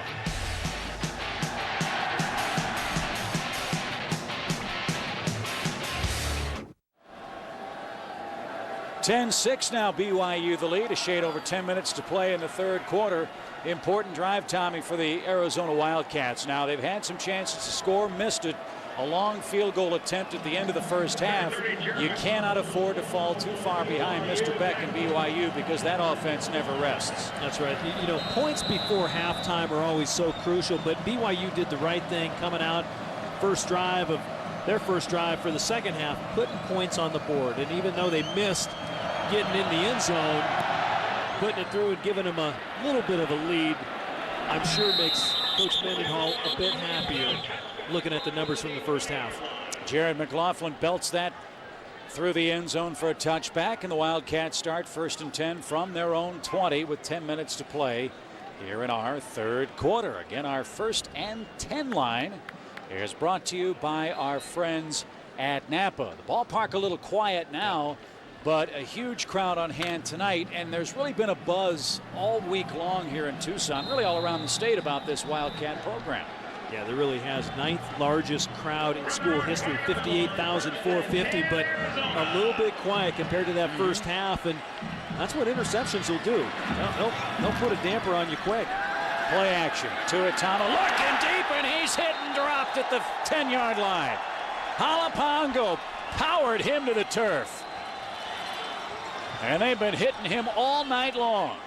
Well, Pongo's a big load. He's about a 290-pounder, and he ends up looping around from his nose tackle position, runs right through 2 blockers. And I mean, puts the hammer on Tuitama. Pongo from Tonga. I can't say the city. I give on that one. 3rd sack for BYU. Again, they try Henry right side. He spins out of trouble. He's across the 20. He's across the 30. One man to beat. He's at midfield. Henry on his way and tripped up inside the 35-yard line. Ben Criddle saved a touchdown. The Cougars had him wrapped up, and Henry broke a couple of tackles and turned in a huge run. Wow, this from the beginning, when the snap almost goes over Tuitama's head, and then Chris Henry turns it around. Now the cutback right here gets up the field. Look who's out in front. Tuitama had a chance to block Criddle. You know what? Criddle took down the fastest guy on the Arizona football team. I'm telling you what, that guy can run. A 54-yard gain. Man. And all of a sudden, this crowd back and electrified here. Again, the Wildcats had 8 yards rushing offense in the first half, and a timeout. Charge to BYU here, and look at the touchdown-saving tackle from Ben Criddle. Boy, Ben Criddle, watch him. He lays out. One chance. Grab a shoelace. And he did. Man. Plays like that are kinds of plays that a walk-on will earn a scholarship with. Criddle, a walk-on player for the Cougars. Yeah, they will. Look at the numbers. Chris Henry, rushing 58 yards. That run sure helped him out. Receiving, he's got a few. And they really need Henry to step up and carry a load. We mentioned Mike Bell, the departure of Mike Bell, 4-year starter for the Arizona Wildcats, now with the Denver Broncos. And Mike Shanahan thought him quite a player, enough to name him the starter. And whether that holds true through the first part of the season for the Broncos, my guess it is. He's a tremendous back, great speed, effort, toughness. And that's what they got to get out of that tailback position, because so many times they're in that single back set. So BYU burns a timeout. Arizona's got the ball, 1st and 10 at the 33. They'll fire it left side. Steptoe wide open. He's inside the 30. He's inside the 20 and bangs down to the 14. Funny what a little rushing offense will do for your passing game. Steptoe wide open. He's got a big game, and it's another first down opportunity for the Cats. Well, I came out and watched practice on Thursday, and I have to tell you, nobody works harder than Cindric Steptoe on the practice field. And what I try to convey to young players and our Panther football team that I coach in Denver, one of the things I tell them, hey, however you practice, you're going to play. And if you practice hard, you work hard, you're trying to get better, you'll get better. And Steptoe is a prime example of that, how hard he works. Chris Jennings gets the carry. He's hit momentarily, gets to the 10. Cameron Jensen knocked him down. That's Jensen's 4th tackle in tonight's game. And you know, Mike Stoops said the same about Steptoe. He's one of those guys. He's been there. He's a 4-year guy. He was here when John Makovic was here, and you know, all of a sudden you're a senior. He's got to step up and be a leader. He's one of the captains of the team, and you know, he's accountable. He's accountable, and he's taking it on his shoulders. Nice drive for Arizona. 2nd and 7 at the 10 now. 3 wideouts right side. Again, they'll fire it to Steptoe. Inside the 10, and he's submarined by Robinson, who hammered him down at the 7-yard line. Well, here they have a chance, though, Chip. They go inside the 10-yard line, but they have a 3rd and 4 yards to go. Gooch is down for the Cougars, BYU.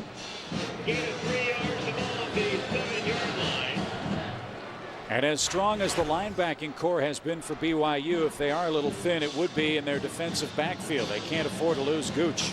Little bubble screen there to Steptoe. Looked like Steptoe got hurt as well. Gooch on the bottom of the pile that time. And they really can't afford to lose any of those guys in the defensive backfield. They've been playing so well. Gooch, of course, from Tucson, Arizona, junior. In fact, his teammate in high school, Brad Wood, who played with him at Sabino High School, went over just to make sure that Gooch was all right. He's getting a little help as he walks off the field. He might have taken a knee to the helmet. Oh. 3rd and 4 at the 7. Chris Henry again in the back. Arizona desperately needs to convert a 3rd down here. Tuitama fires toward the corner. Pass caught right at the marker, and it is a 1st down. Chris Henry the catch, Criddle the stop. Beautifully thrown ball and a nice grab by Chris Henry. That's a heck of a grab by a running back. He comes out of the backfield, finds his spot. That is knowing where the sticks are, number one, but he stuck it with his hands. Chris Henry with a nice catch that time. 1st down for Arizona inside the 5.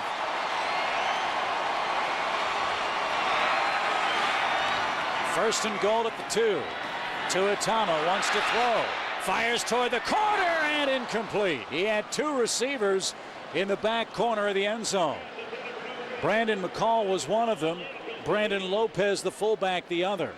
It's 2nd and 2. Boy, you gotta love how guys are laying out for Arizona. McCall goes after this ball, and I mean, he gives it his all. Lopez a little deep on the route. He should be right along the end line, or actually right along the goal line. The tight end McCall is the one back across the end line. How about the pass too from the kid? Only 2 guys could have caught it, and they were his receivers. That's right. 2nd and 2. Fade pattern toward the corner of the end zone. No flags fly. That pass incomplete. Anthony Johnson hog-tied at the goal line. Well, he got mugged. I think that was your man Criddle again. Stoops can't believe it. Coach Mike Stoops sitting there going, hey, wait a minute. How does a big guy like that come off the field? Oh, they jostle with one another. Looking at the replay, might be a good no call. They were both hammering each other. Yeah, the ball came out a little quick. It really didn't give the receiver a chance. Anthony Johnson that time. Big possession receiver.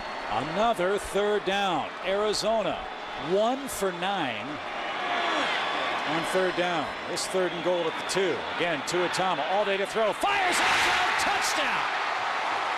Or dropped. No, he caught it. Touchdown. Anthony Johnson gives Arizona a 2-point lead. Again, the big possession receiver, Anthony Johnson. Just a little sit-down route right over the goal line. And he got hit from behind pretty well. Dustin Gabriel gave him a pretty good shot. Touchdown, Wildcats. So Nick Folk with the point after. And that one sneaks in through the right upright. How about that drive for the Wildcats? 80-yard drive. And the youngster Tuitama, with a lot of help from Chris Henry's big 58-yard run, 54-yard run, gives the Cats the lead. It's 13-10 with 6:52 to play, 3rd quarter. Booming the football out of the end zone. And McKay Jacobs and Curtis Brown for the Cougars back deep, hoping for a chance to return. It's been 92 games since a Cougar has returned a kick for a touchdown. They'd love a chance for one here and regain the lead. It's 13-10 Arizona, and Folk's kick booms again to the back of the end zone. Another touchback. 1st and 10 from the 20 for John Beck and Brigham Young. Tommy Ken, BYU answer now against this Arizona defense that played very well as well in the first half. Well, you would think so. An offense that averaged 33 points a game last year. BYU quick strike capabilities.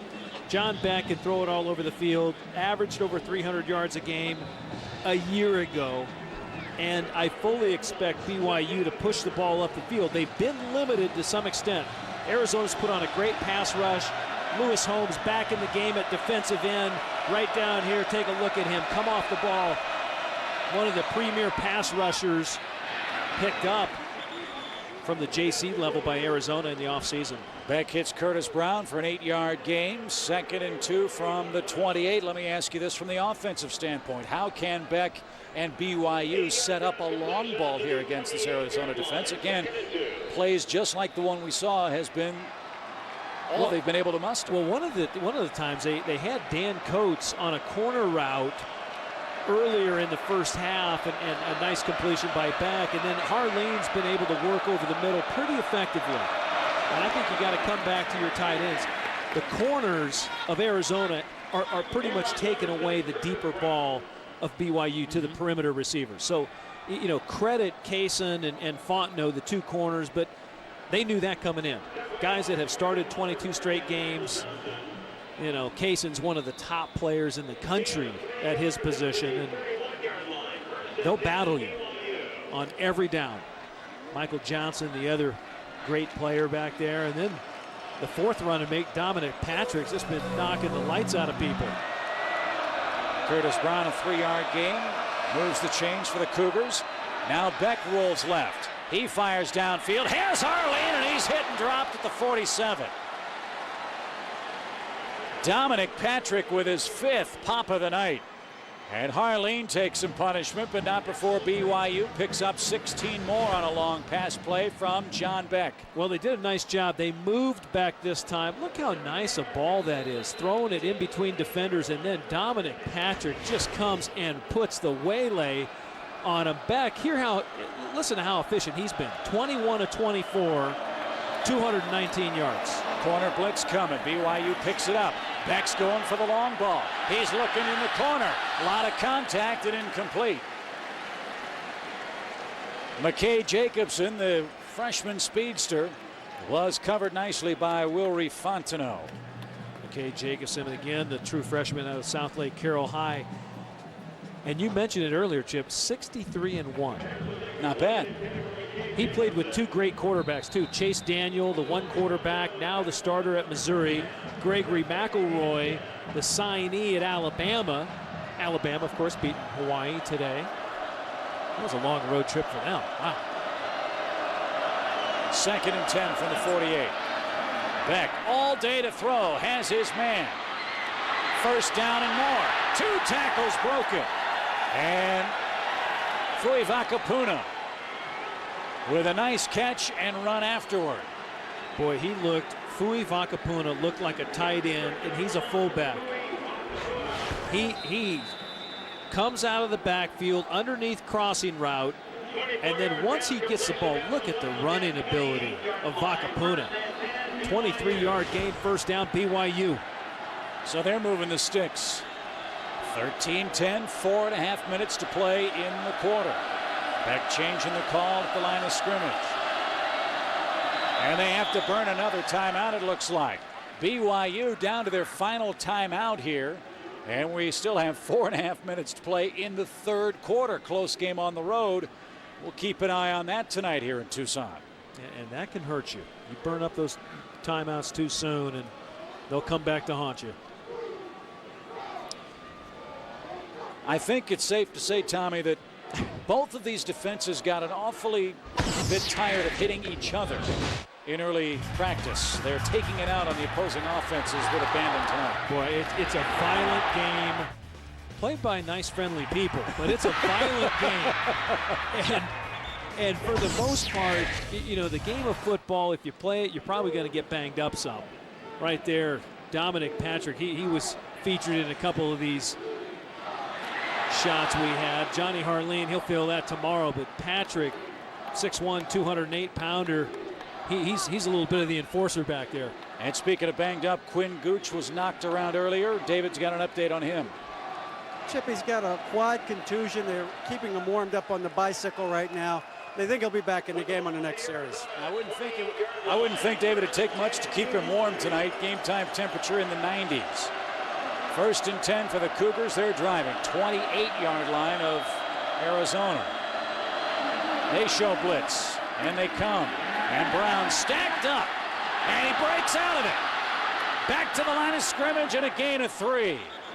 So Wilry Fontenot makes the tackle, but both these defenses at times, Tom, tonight having trouble wrapping up the running backs for losses. Boy, they did. It was a great job by Lewis Holmes at the defensive end position. He put a stop on Curtis Brown coming on the edge here. All of a sudden, bang, they stack it up. They don't wrap up all the way. I'm surprised the whistle didn't come out. Look at John Beck leading the way. Oh, he gets a block out in front. People are flying all over the place. That's great running by Curtis Brown, and they line up for a 2nd and 7. That gain of 8, that was a 6-yard loss. Instead, he picked up 2 or 3. The give inside, Vakapuna. He's across the line of scrimmage. He picks up 5 tough yards in traffic. That'll bring up 3rd and short. Yaniv Barnett, his first tackle of the night. Well, you can see how strong Vakapuna runs, and sophomore there, keeping his pad level low. His legs are driving. You know, just an underneath handoff. They get some blocks there. And it's really, that's hard running. That's just hard running, getting those yards. He ran into Manasi Tonga, otherwise he might have broken that one. 3rd and short from the 19. BYU answering with a great drive. There might have been some contact on the defensive line. Yaniv Barnett might have been drawn. Beck saying that Barnett made contact. Good defensive linemen will try and draw offensive linemen to move off sides. That's exactly what Barnett did. And I believe he got Fienga. Oh, now they're saying it might go the other way. Oh, wow. Wow. So Arizona with an offsides penalty now gives BYU a 1st down. And look at Beck. He looks like he might have gotten away with one. Watch the tackle. He jumps. He moves. The offensive guard moves. He might have made contact. Clock rolling. 3 minutes to play in the quarter. Lots of penalties. Not many 3rd down conversions tonight.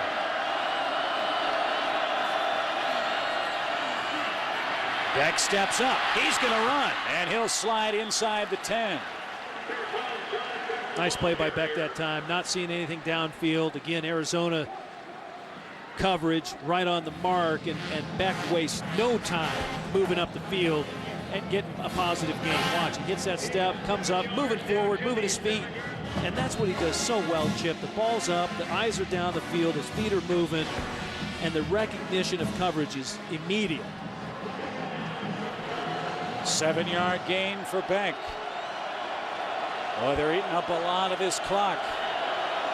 Approaching 2 minutes. 3rd quarter.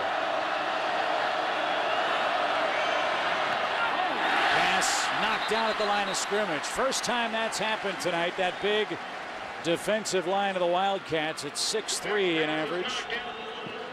Knocks it back to Beck. One of the rare times John's not been able to connect with one of his receivers. As you mentioned, Tommy, very efficient and effective tonight.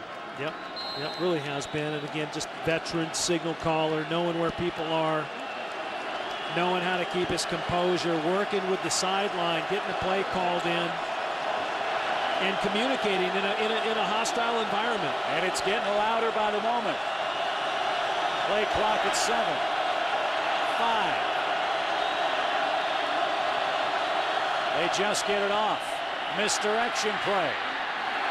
Very close to the 1st down before the Desert Swarm knocks him back. Curtis Brown popped first by Wilry Fontenot. And I believe Arizona was able to converge on the ball before Brown got the 1st down. I believe they're short. They're going to have to kick here. Yeah, the 1st down marker at the 4. They got to the 5. That's a great defensive stand by Arizona, but BYU took a lot of time off the clock.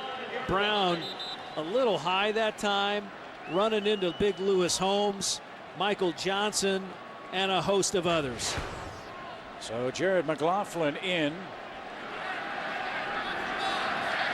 as Jake Caressa helped to the sideline. That's not good news for BYU. That isn't. Jake Caressa came in having started 35 straight games. 22-yard chip shot for McLaughlin. Again, he has not missed since the start of last year, inside 40. And he'll boot it from hash mark right. Chance to tie it up with 1:29 to play in the quarter. Bad snap. And we talked about that earlier. BYU has a new long snapper. Jason Clark, the walk-on, his snap off target. And Arizona holds. Watch Wilry Fontenot come in. Oh, you know what? No one even laid a hand on the corner, number 3. Wilry Fontenot came off the edge, and the holder did the right thing. He protected the football, so he didn't block it. Jason Beck was the holder that time, the backup quarterback.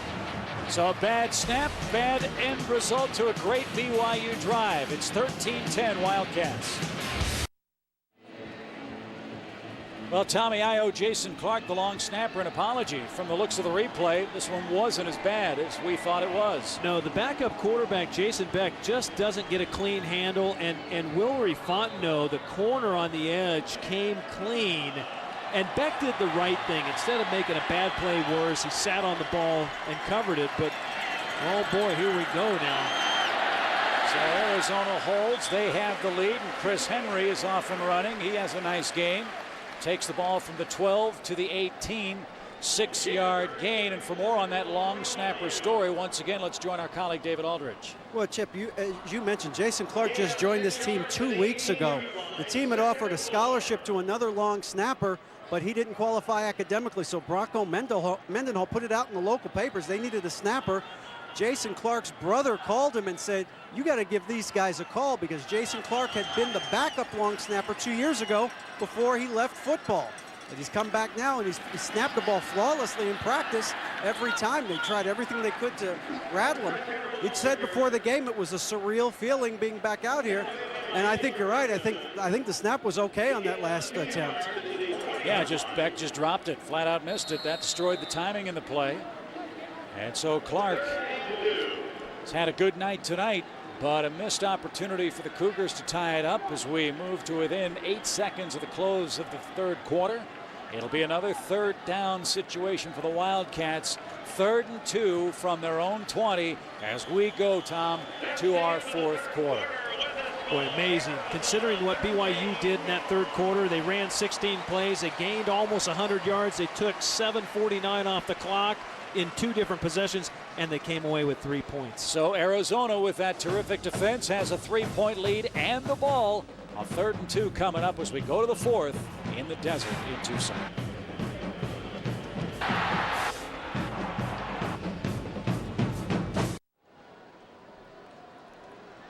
We start the fourth quarter. Arizona, another big third down, backed up deep at their own 20. 3rd and 2, a 3-point Wildcat lead.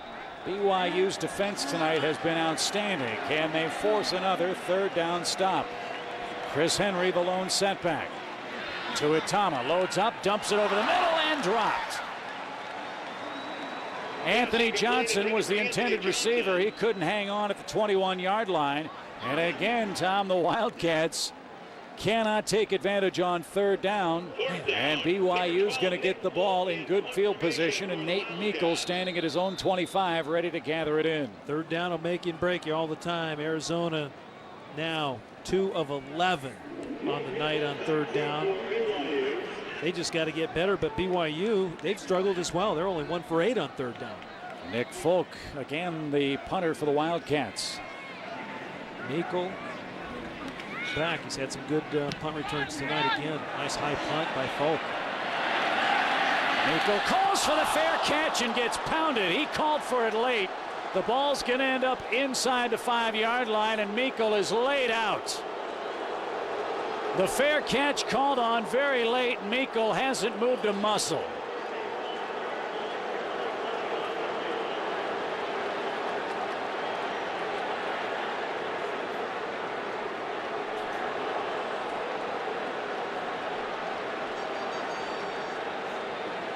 Yeah, you know, that is a rookie mistake.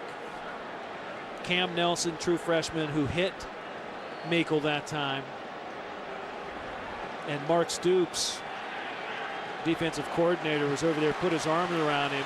Cam Nelson just said, you know what, that's not going to work.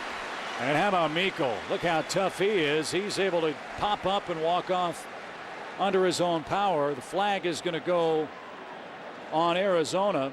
The question is, look how late Meikle raises the right arm, and look how close the Arizona player is to him when that right arm flies in the air. And this is as flagrant. That's as flagrant as it gets.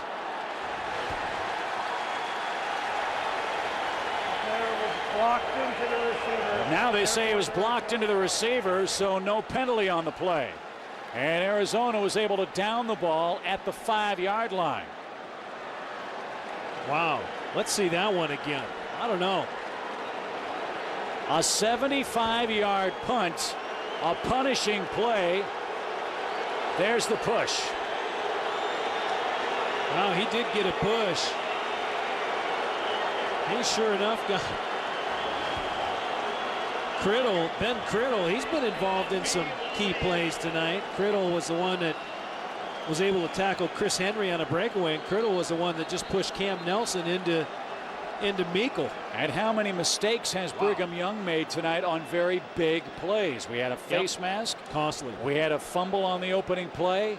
We have a block on what would have been a flagrant violation on the fair catch of Meikle. And instead of a 1st and 10 at the 25 or 35, it's 1st and 10 at the 5. And a fumbled hold on a kick that would have tied it up. So here's a chance for the Arizona defense to really pin back BYU. This Arizona crowd on its feet tonight. And more movement. Again, Cougars think that Arizona jumped, and I think they might have. This time Paul Phillip.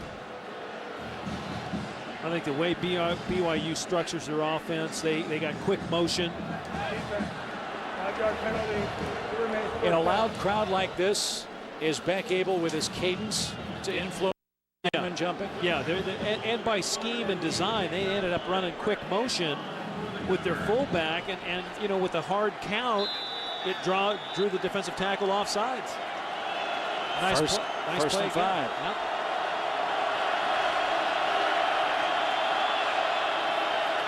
Silent count for Beck. Quick hitter out to the 14-yard line. Tight end Dan Coates. Spencer Larson has his 5th tackle of the night. Coates has had a good game. He and Harley and the tight ends have been very active. Those have been the favored targets of John Beck throughout his BYU career. That moves the chains. 1st and 10 from the 15 now. Again, all BYU getting is action underneath in the passing game. They've moved the chains, they've burned the clock, but they have not been able to score much.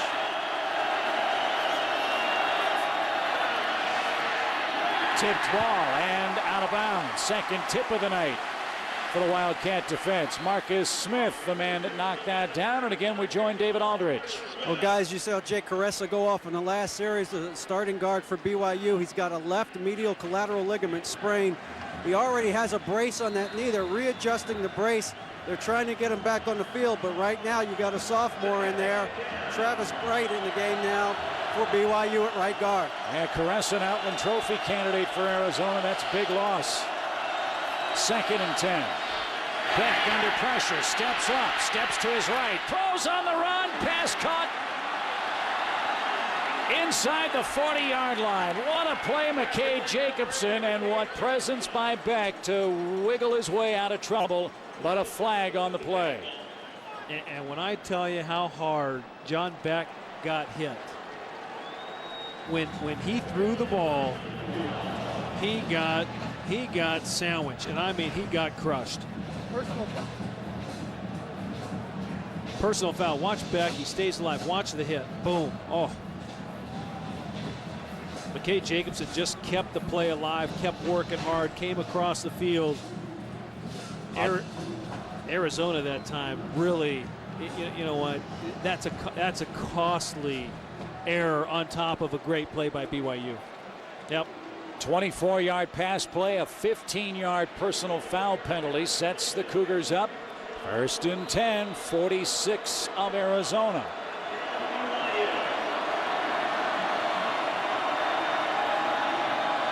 Backs in an eye for BYU. Cougars have just one timeout left. Again, Beck changing the play.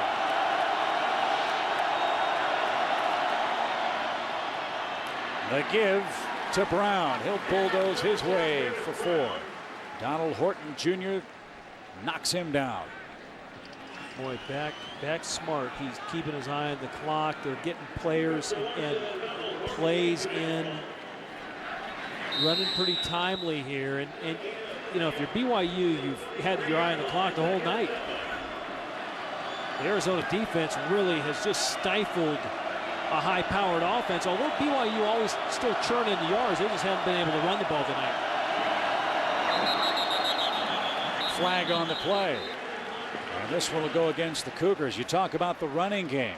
Arizona finally broke it out with Chris Henry breaking off that big 54-yard run. Cougars 18 rushes for 3 yards tonight. And so BYU backs up 5 more yards as we head to our Aflac trivia question. And the question tonight is, when was the last time BYU and Arizona played each other? We'll have the answer for you a little bit later on here in our 4th quarter. 2nd and 12 for the Cougars back at the 48 of Arizona. Wind really picking up now, swirling around the stadium. Pass complete. Brown again. He's knocked down after a 2-yard gain. Michael Johnson, his 4th tackle tonight. Nice play by Michael Johnson in the open field. He was 2nd on the team in total tackles a year ago, 60 total tackles. Curtis Brown, not easy to tackle either. He stayed right with him that time. You just see the explosiveness of Michael Johnson coming up and making the hit. Crucial 3rd down. BYU 1 for 8 in 3rd downs tonight. From the 45, here comes pressure. Beck steps up, finds a man, ball dropped at the 35. Would have been good enough for the 1st down. Harleen in traffic, got belted. And again, Arizona holds. BYU can't convert.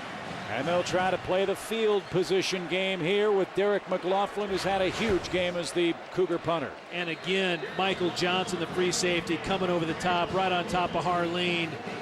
Times it up perfectly. Drives on the ball, makes the hit, ball comes out incomplete. BYU's punting again. Cindric step-toe back at his 10-yard line.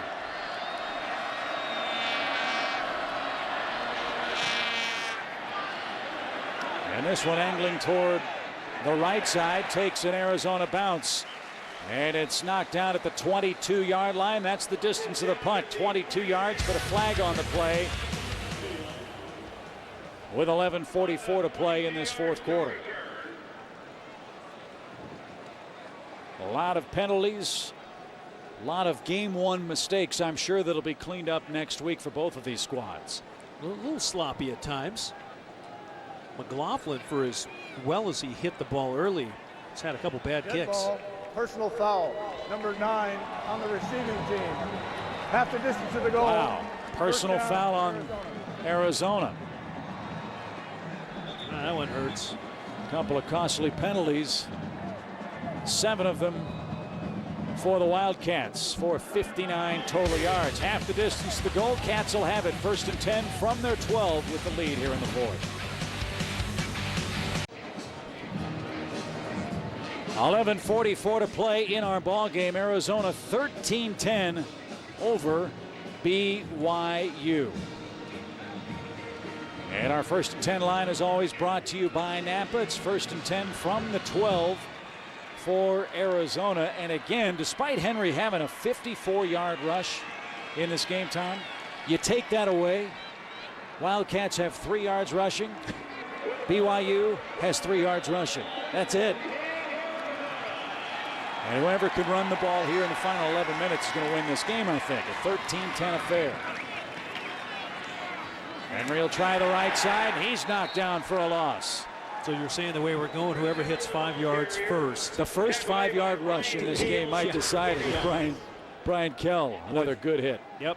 Kell shuts the door on Chris Henry, comes from the backside, just chases the play down.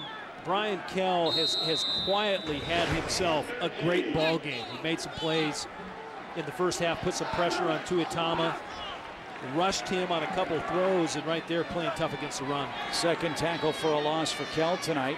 Sets up 2nd and 13. Again, Arizona tries to run. And again, BYU with that big, young, and tonight very effective front three stuffs that play. Cameron Jensen with his 5th tackle. And stop us if you've heard it before. 3rd and long for Arizona, 3rd and 12.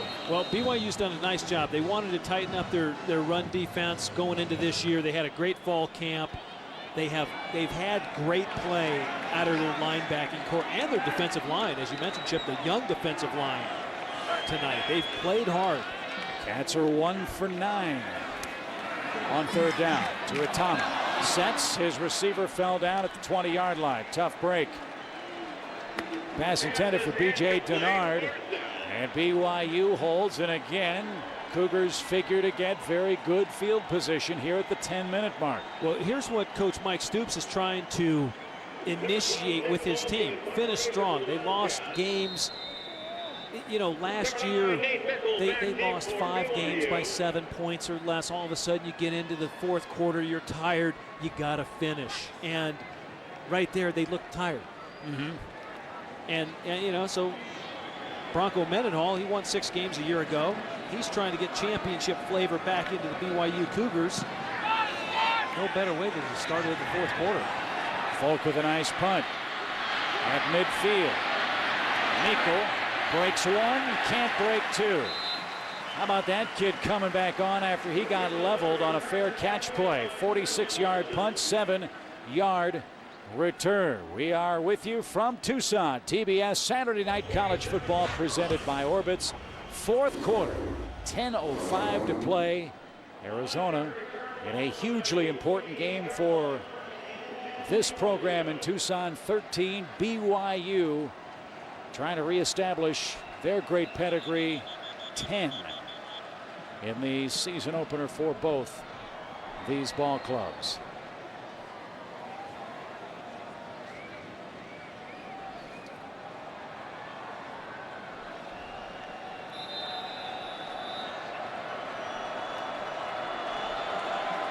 So here comes Beck and the Cougars again. They've moved the ball at will in the second half.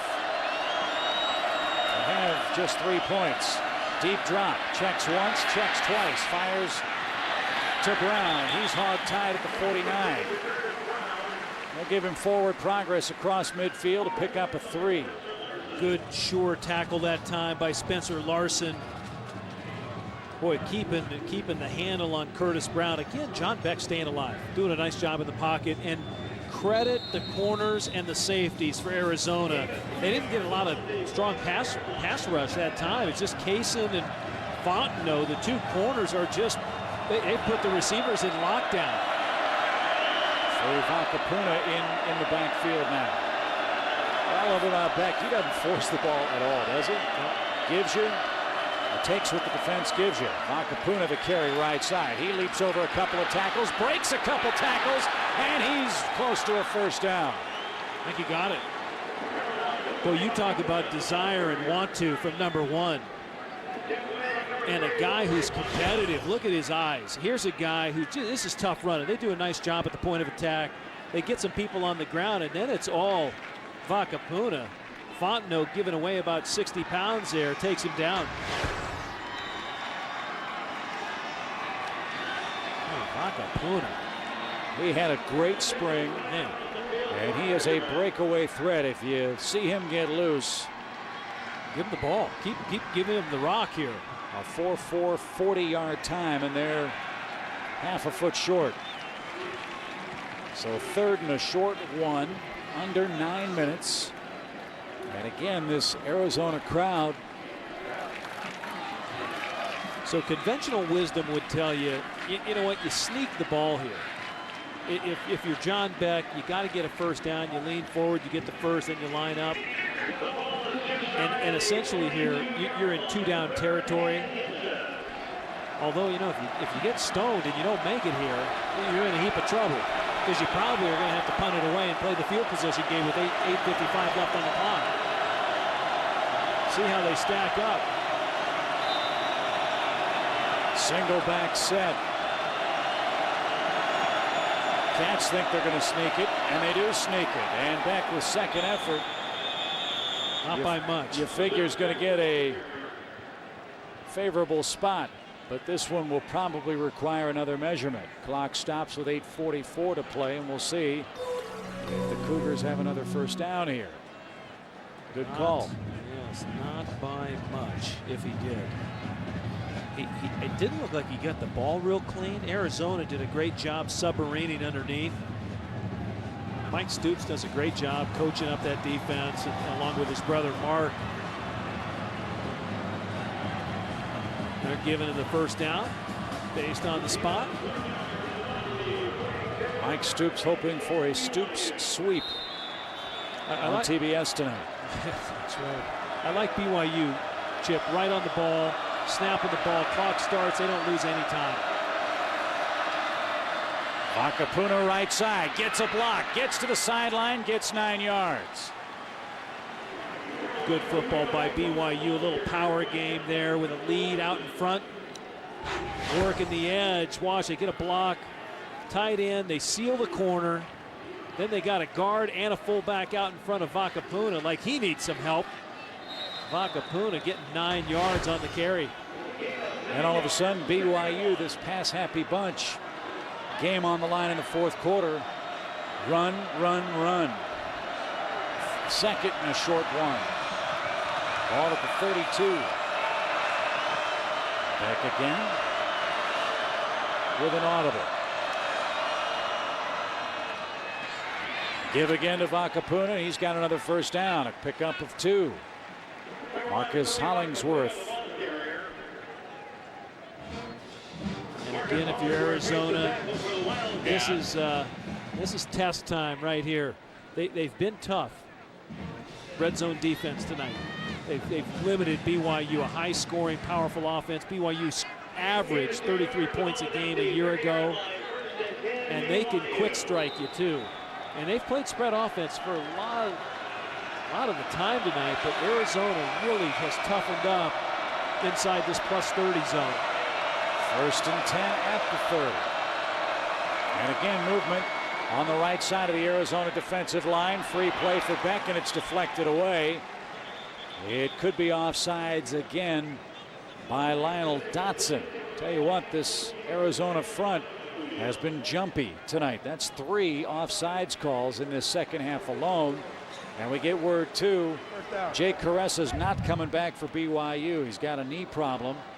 And it's somewhat remarkable that the Cougars have been able to move the ball on the ground without their senior right guard, Jake Caressa, in the lineup. Yeah, they've done a nice job. You know, Jeff Grimes, the offensive line coach for BYU, really has those guys working hard. He said, you know, this group might even be better than last year's group on the offensive line. So they have some depth there. Beck, though, what a master at changing up the count and then getting the ball out. Vakapuna tied up, breaks a tackle, bids to break a second before he's hammered down shy of the first down. He'll pick up 3. Ronnie Palmer has had a big night. 7 tackles for him, 9 tackles for Spencer Larson. The linebacking combo for the Cats, injured all last year, healthy tonight, and racking up the hits. And Beck, you know, at the beginning, on this first down play, a few plays ago, what he was able to do when he drew Arizona offsides, now you're in a position, you got second and 3. You can do a lot of things. You can take a shot at the end zone here if you want. High snap, Beck handles, pass just out of reach. Intended for Nate Meikle.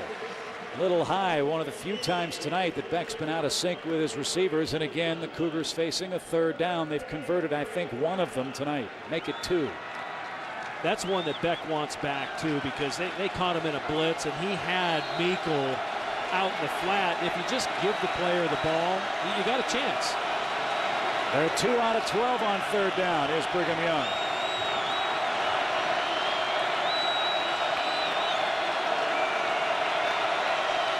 This will be the 8th play of the drive. Beck fires across the middle. And he goes to his big tight end, Johnny Harleen, and he comes up with a big catch. And that's good enough for a first down. That's his favorite target. It was last year. And Harleen comes up big on third down. Boy, that's a great matchup, too. Harleen, one of the top pass catchers in the Mountain West Conference, going against one of the Pac-10's best safety men in Michael Johnson. And even though it's a short gain, BYU ends up on the plus side with a big first down inside the 20. 5th catch for Harleen for 71 yards. He started shaky. He's finishing strong. Pass knocked down in triple coverage at the 14-yard line. Dan Coates, the intended receiver. Boy, Arizona needs to bring some heat from the corners right now. They've been blitzing a little more here. I don't know if that's a little bit of anxiety on their part. You know, you want to keep Beck off guard. If you don't put pressure on him, he'll pick you apart. So, but how do you do it with this spread offense? Well, they're bringing guys up the middle right now, and then Beck is changing the play. Look for Larson. 51's coming up the middle. Brown cuts it right side. He's popped for a short gain, if a gain at all. Ronnie Palmer punishes him at the 19-yard line. And with that spread offense, I mean, BYU has huge splits between their linemen. We were talking about it with the coaching staff yesterday. It's almost as if they dare you to send pressure against Beck. Yeah, oh, they really do. I mean, right there, Larson in the backfield. Palmer again. And guess who? Number 8, Dominic Patrick again. Another third down. 3rd and 9. BYU's converted 3 of them. Play clock at 2. Play clock at 1. They just get it off. Beck all kinds of time. Dumps it underneath. Pass caught. And that will be well shy of the first down. Tonga the catch. Fontenot the hit. His 6th tackle. And it's 4th and 6. Cougars will try a game-tying field goal as we approach 5.5 minutes to play. Jared McLaughlin is in to kick it. Well, I'm impressed. Fontenot, that's a great open field tackle. That's a lot of pressure here on this kid. Remember, they had a bad snap the last time they lined up for a field goal. A 31-yard attempt. High snap. Good hold by Beck. And McLaughlin knocks it through to tie the game. 13-13. We are tied with 5:23 to play in the ball game at Wildcat Stadium in Tucson. In Tucson, bear down indeed. That's the storyline for the Wildcats as they'll get the ball here at home in the series and season opener. Steptoe is deep and a chance to return as he picks it up at the 3. Across the 15, finds a seam and drags it out to the 25-yard line. Nice return, Steptoe, of 22 yards. So that's where the Wildcats will take over. 1st and 10 from the 25. Back to our Aflac trivia question. When was the last time BYU and Arizona played each other? Back in 1977 when Arizona was in the WAC. Like that. Did you make that sound? I like it when the duck goes. That's kind of what the offensive coaches are thinking tonight, especially on 3rd down. You want to make a young quarterback a veteran? There you go. 5 minutes to play. Steptoe on the misdirection. He'll pick up 6 yards. Ben Criddle comes up and makes the stop. Boy, Criddle has made plays tonight. He really's done a nice job on the edge on the corner. Keep it outside leverage. Doesn't go for the fake. Kell kind of gets caught inside there. He's had a great game, though. He chases the play down. Still in on the tackle. Wow. 41 can run. And not surprisingly, Arizona trying to establish the run here with 4:20 to play. 6-yard pickup to Itama. Step toe right side. He's close to the first down. Think he has it. I think he did get it. I think Cindric Steptoe and his veteran experience at wide receiver knew where the first down marker was, leaned ahead, spotted the ball out in front when he was going down. I believe they're going to give him the spot. Yep. First down, Arizona. That's what they need to do. Get those chains rattling a little bit. And again, with the new rules, once the ball is set for play, after the first down, the clock starts moving. Not with the snap, but once the official says it's time to go to work. 1st and 10 at the 35.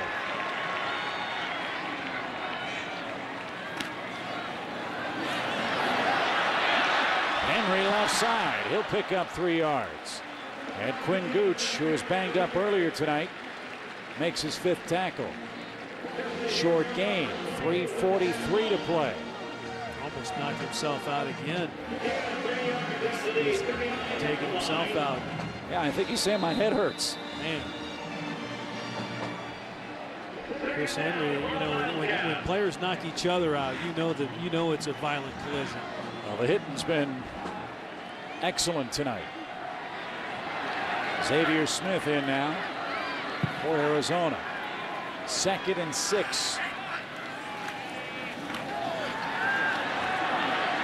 Tuitama fires right side, pass complete. Inside. They're giving it the to him. 48-yard line. Is that Steptoe again? It was Steptoe again, and it looks as though he might have bobbled the ball, and Bronco Mendenhall saying, no way, no how. Is that a completion? The line judge called it a catch, and the back judge said no. And then Coach Mendenhall said, no way. I don't know how. Oh, they're calling it a catch. Wow. Hey, well, we're right on it. Tuitama, nice job to get him on the roll. Throws a little bit of a wobbler. Steptoe goes down for it. Oh, man, that is, you know what? Oh, I call that incomplete, but.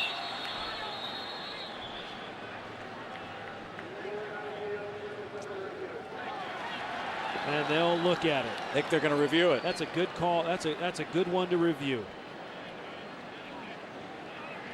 That's a good one to review. Larry Farina, referee, going over to check the monitor. If it stands, it'll be a 13-yard catch. And we have 3 minutes even left in this game. What's the determining factor? Well, you know, the ball, the ground can't cause a fumble, right. Chip. So here, is this a catch right there? I would say yes, it is, but. Because knees down, he's got possession. But did he trap the ball? And then the question is, did he even have it in possession long enough for it to be a catch? I think there's a couple variables here working, and they're not working in Steptoe's favor. Well, from that angle, looks like he has the hand under the ball. There's the ground, knee on the ground. Ball comes out after he hits. But is it a trap when he lands on the ground? I say incomplete. That's final verdict. Well, just to be disagreeable, I'll say it's a completion. Oh, okay. Why don't you hop on the other end of that phone and find out what's going on anyhow? Make yourself useful. Right? They don't know yet either. No, they don't. And you know what? Because there's several variables, you know, they're saying, okay, he caught it. Take a look at the replay rules. The official in the booth reviews all the plays, and he can stop the game if it's a reviewable play. That was a good one to review. Yeah, this was not done by Bronco Mendenhall from what we understand. This was called from upstairs here. And then each team has one challenge. If a challenge is denied, they lose the timeout. You like the review rule? Yeah, I do. In college football? I I know like it's been the in the NFL review for a in while. every sport imaginable. It's about 50 years too late in tennis, but they finally got it. Right. You know, and football, the NFL, the first couple years they had it. They botched it up. It took way too long. Now they turn it pretty quickly. And I think if you don't take a long time, did they hear what I said? If you don't take a long time, it works effectively. I think they're next door to us. Are they? Can they hear me? Well, I think they've made their decision, so let's see. There is conclusive evidence that the pass was incomplete. Therefore, the ball will be placed at the 39-yard line, third down. Conclusive evidence that it was incomplete. Trap. Congratulations. Yeah. Well, upon further review. Mike Stoops not happy with that. No, that you know, when they go in your favor, it's great. Right, great call, ref. When they don't go in your favor, not so good. Guess what? Another crucial third down facing the Arizona Wildcats. So that negates a 13-yard gain. Third and call it 6. And the Cats have not had much luck. No, 2 for 12 on the night on third down. And you know, that's not great percentage, but you could, all of them are null and void if you convert this one. And 3rd and 7, you got a shot here. You got a chance. They've gone to Anthony Johnson a few times. He's in the slot. Possession receiver, number 9. Thomas steps up, fires complete. There is Johnson. First down across midfield. Ben Criddle makes the stick. But again, you said it about 5 minutes. You want your sophomore quarterback to grow up. Take him on a late drive, and he converts on 3rd and long to keep the drive alive. Take him on a late drive, and the maturity factor goes up tenfold. You know, because you got to make those plays. Again, 3rd and 7, crucial time. You got to have a win. You got to make a move. Thomas showing great composure that time, patience in the pocket. And they got to be careful of the clock as well. 2:40 to go. 1st and 10 at midfield. Thomas slings it left side. Smart play. Smart play. Johnson again for a short game. Gets him out of bounds. Stops the clock. Everybody can catch their breath with 2.5 minutes to play in our game tied. You know, it's a nice play, Chip. You get the ball outside to a big receiver, big, strong guy. He gets up the field. He gets 6-7 yards. Gets pushed out of bounds. Clock stops. Good news. Mark Fine standing by in the studio with our Dodge post-game reports, scores and highlights. Great games around this opening weekend of college football. We've had a great doubleheader tonight on TBS.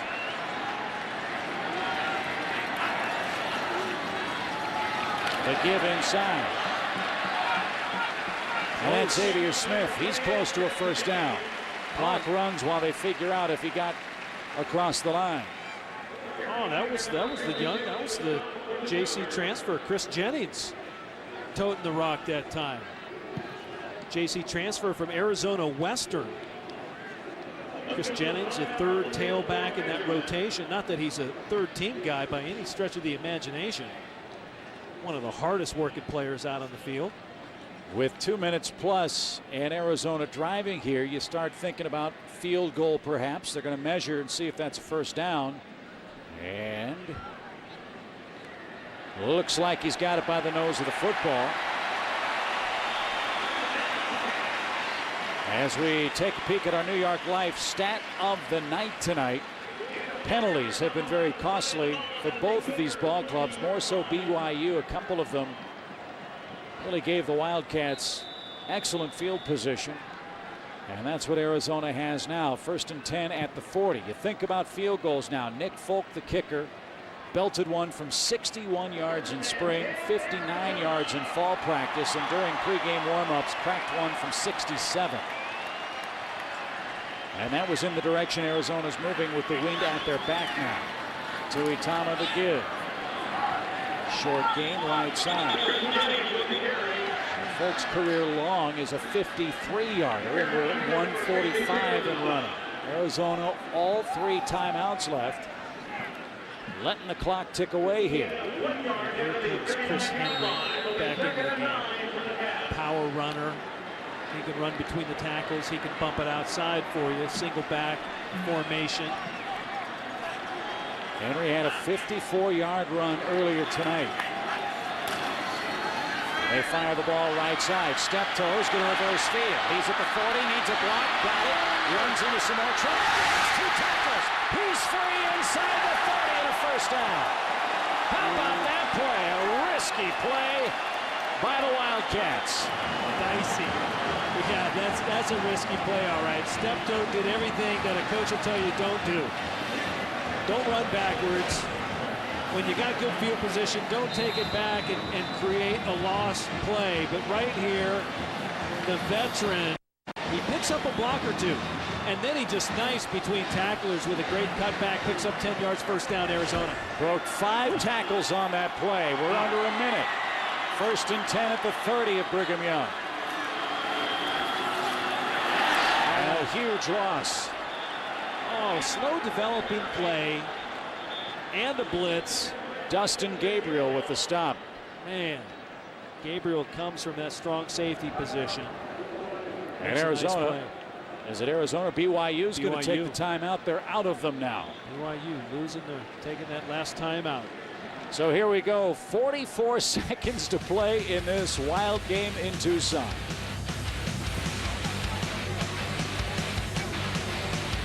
Let's take a look at tonight's Hyundai drive of the game, Tom Ramsey. It's the drive that Arizona enjoys at the moment. Well, pretty balanced. 5 rushes, 5 passes, taking 4:39 off the clock. Crucial time and seconds left. BYU with no timeouts, but nice 10-play drive. A couple key plays, and remember the one that got taken away or taken back was the incomplete to Steptoe that they reviewed, and that became a crucial down, but then Tuatama, of course, converted the 3rd and 7 to Johnson. Chris Jennings in the backfield. Arizona, 3 timeouts left. BYU out of timeouts in a tie game. And the give to the back. And David Nixon knocks down Jennings. Clock ticking. 34 seconds to play. Man, that's a big-time play from a young sophomore outside linebacker. David Nixon just... He reads the play, recognizes it. It's play recognition, and then it's just, 100 miles an hour to the ball. And how about this? The clock's ticking away here. 15 seconds to go. I think Arizona tried to call timeout earlier. Wow. And as we look at the flags to our left, Tom, the wind is howling at the goalposts Arizona's driving toward here. I want to know what took him so long to call timeout. Yeah, they have not managed the clock particularly well the last 2 minutes. I mean, what happened? Now you've put yourself, 15 seconds. You can run another play and call timeout, but you better be good and find the referee. And if you don't gain another yard, you're looking at a 50-yard field goal here. Yeah. Now, Folks kicked a 50-yarder.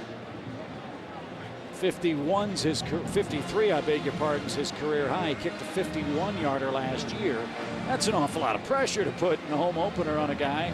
Yeah, I've made that mistake as a quarterback, thinking your kicker, oh yeah, he can kick a 50-yarder, and you're not the sense of urgency to run another play, to call a timeout, and to get a positive gain on a 3rd down play. I think you give it to Chris Henry, but you got to give it to him. It's got to be a quick hitter. They have a little bit of a slow counter play with some movement, and Big Earl Mitchell, the young freshman H-back, fullback, leads. He's done a nice job tonight, but you got to fire off and make the play.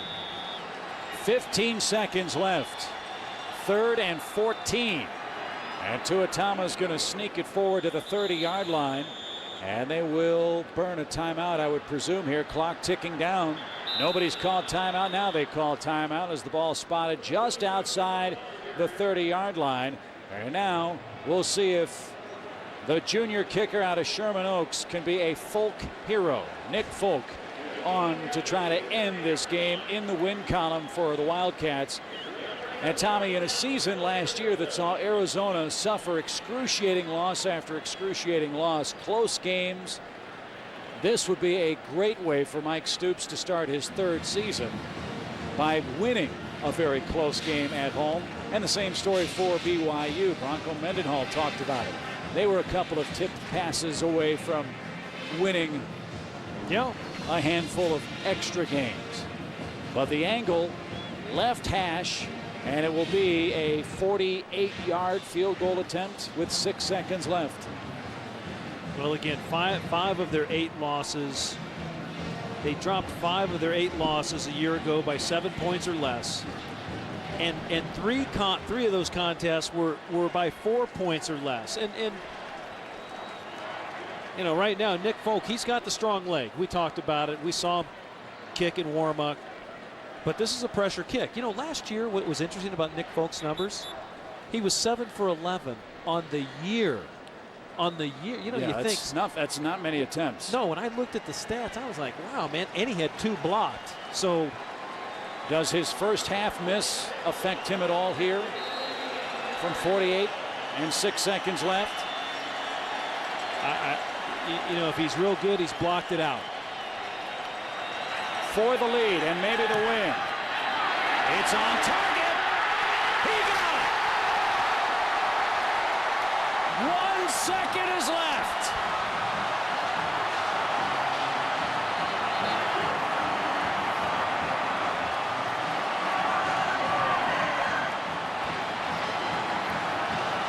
I guess he blocked it out. And he knocked the heck out of that one. He could have kicked it from 62. Yeah, Nick Folk, that's a power leg right there.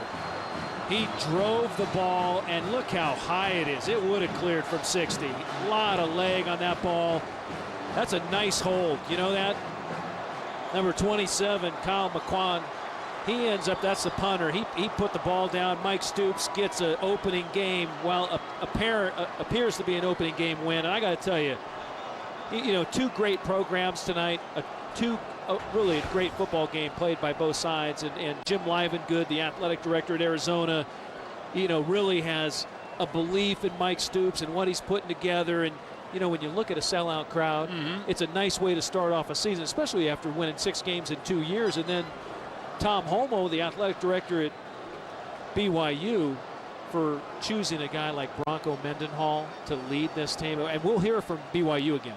We'll hear lots about BYU throughout the course of this season. And while there's 1 second left, the game's not over. We mentioned earlier it's been 92 games since BYU has run a kickoff back for a touchdown.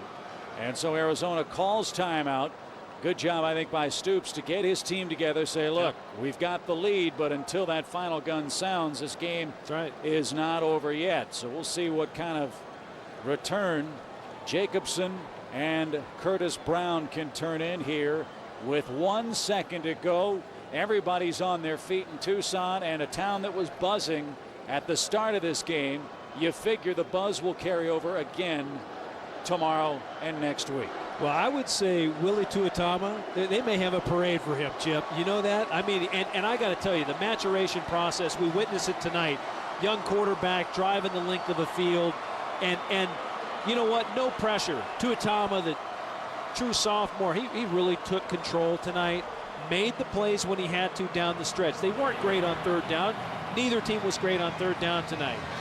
John Beck, final numbers on him, he's probably close to 300 yards is my guess. 289, very efficient throughout the course of the night, but you know what? Credit the corners of Arizona. They played lockdown on the receivers. Kick dribbled to midfield.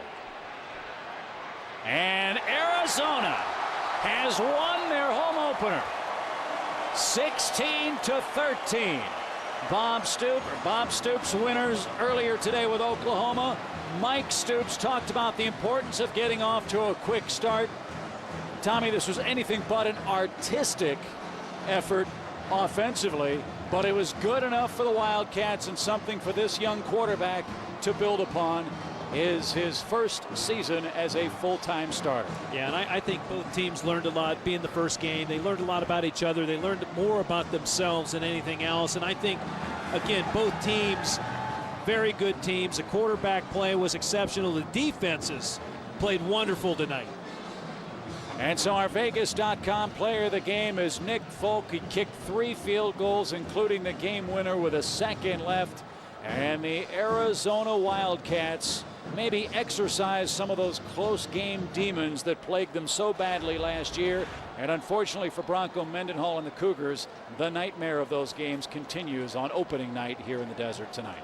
Yeah, well, congratulations to Mike Stoops. And you know what? You deserve to wear that cap backwards tonight, Mike. All the hard work and the fundamentals that they've put forth, it's starting to pay off, and that's what he was hoping for. That's when you get 100% attendance in the offseason, over the summer, and guys work hard, that's what results. You get a W. So a Stoops sweep on TBS Saturday Night College Football, and David Aldridge standing by down on the field with tonight's Arizona hero. David? Well, Nick Folk, end of the first half, you missed one. You obviously put that out of your mind. What'd you do on that one? I just made sure I did the same thing I do every kick and just hit it solid. I didn't make real good contact because it stayed a little right, but it went in. And I give credit to my holder, my snapper, all the line and blocking. Did a good job. It is really gusting out here. How'd you factor for the win? At the end of the game, it's kind of going the way I was kicking, so it was all right. It worked out pretty well. So. You last year, this team lost a bunch of close games. And you didn't kick a lot last year, but there was still a lot of close losses. What does it do for this team to win its first game in a close fashion? It does a lot for this team. I mean, we're going to be a lot better come next week, come Monday, and we'll be ready for LSU. That's a big test going down there. Oh, yeah, for sure. It'll be fun, though. It'll be a good time. Nick, thanks very much. Congratulations. Back up to Chip. Okay, David, thank you very much. Great job on the field all night tonight. And Tommy, your final thoughts as Arizona, a 3-point win at home over a very good BYU offense. I'm sold. I'm sold on Willie Tuatama as a Pac-10 quarterback, and I'm sold on John Beck as one of the top quarterbacks in the country. And I'm really impressed with the corners of Arizona. It was a super ball game, a super Saturday night on TBS. Wildcats win it 16-13. You've been watching TBS Saturday Night College Football presented by Orbitz. Make sure you tune into TBS next Saturday, 7 Eastern Time. The Minnesota Golden Gophers travel to Berkeley, California to battle the number 12-ranked Cal Golden Bears. For my partner Tom Ramsey, David Aldridge, and our entire crew, Chip Carey saying goodnight from Tucson. Again, our final, Wildcats 16, Cougars 13. And after a short break, we'll join Mark Fine for the Dodge post-game show. Thanks for joining us tonight.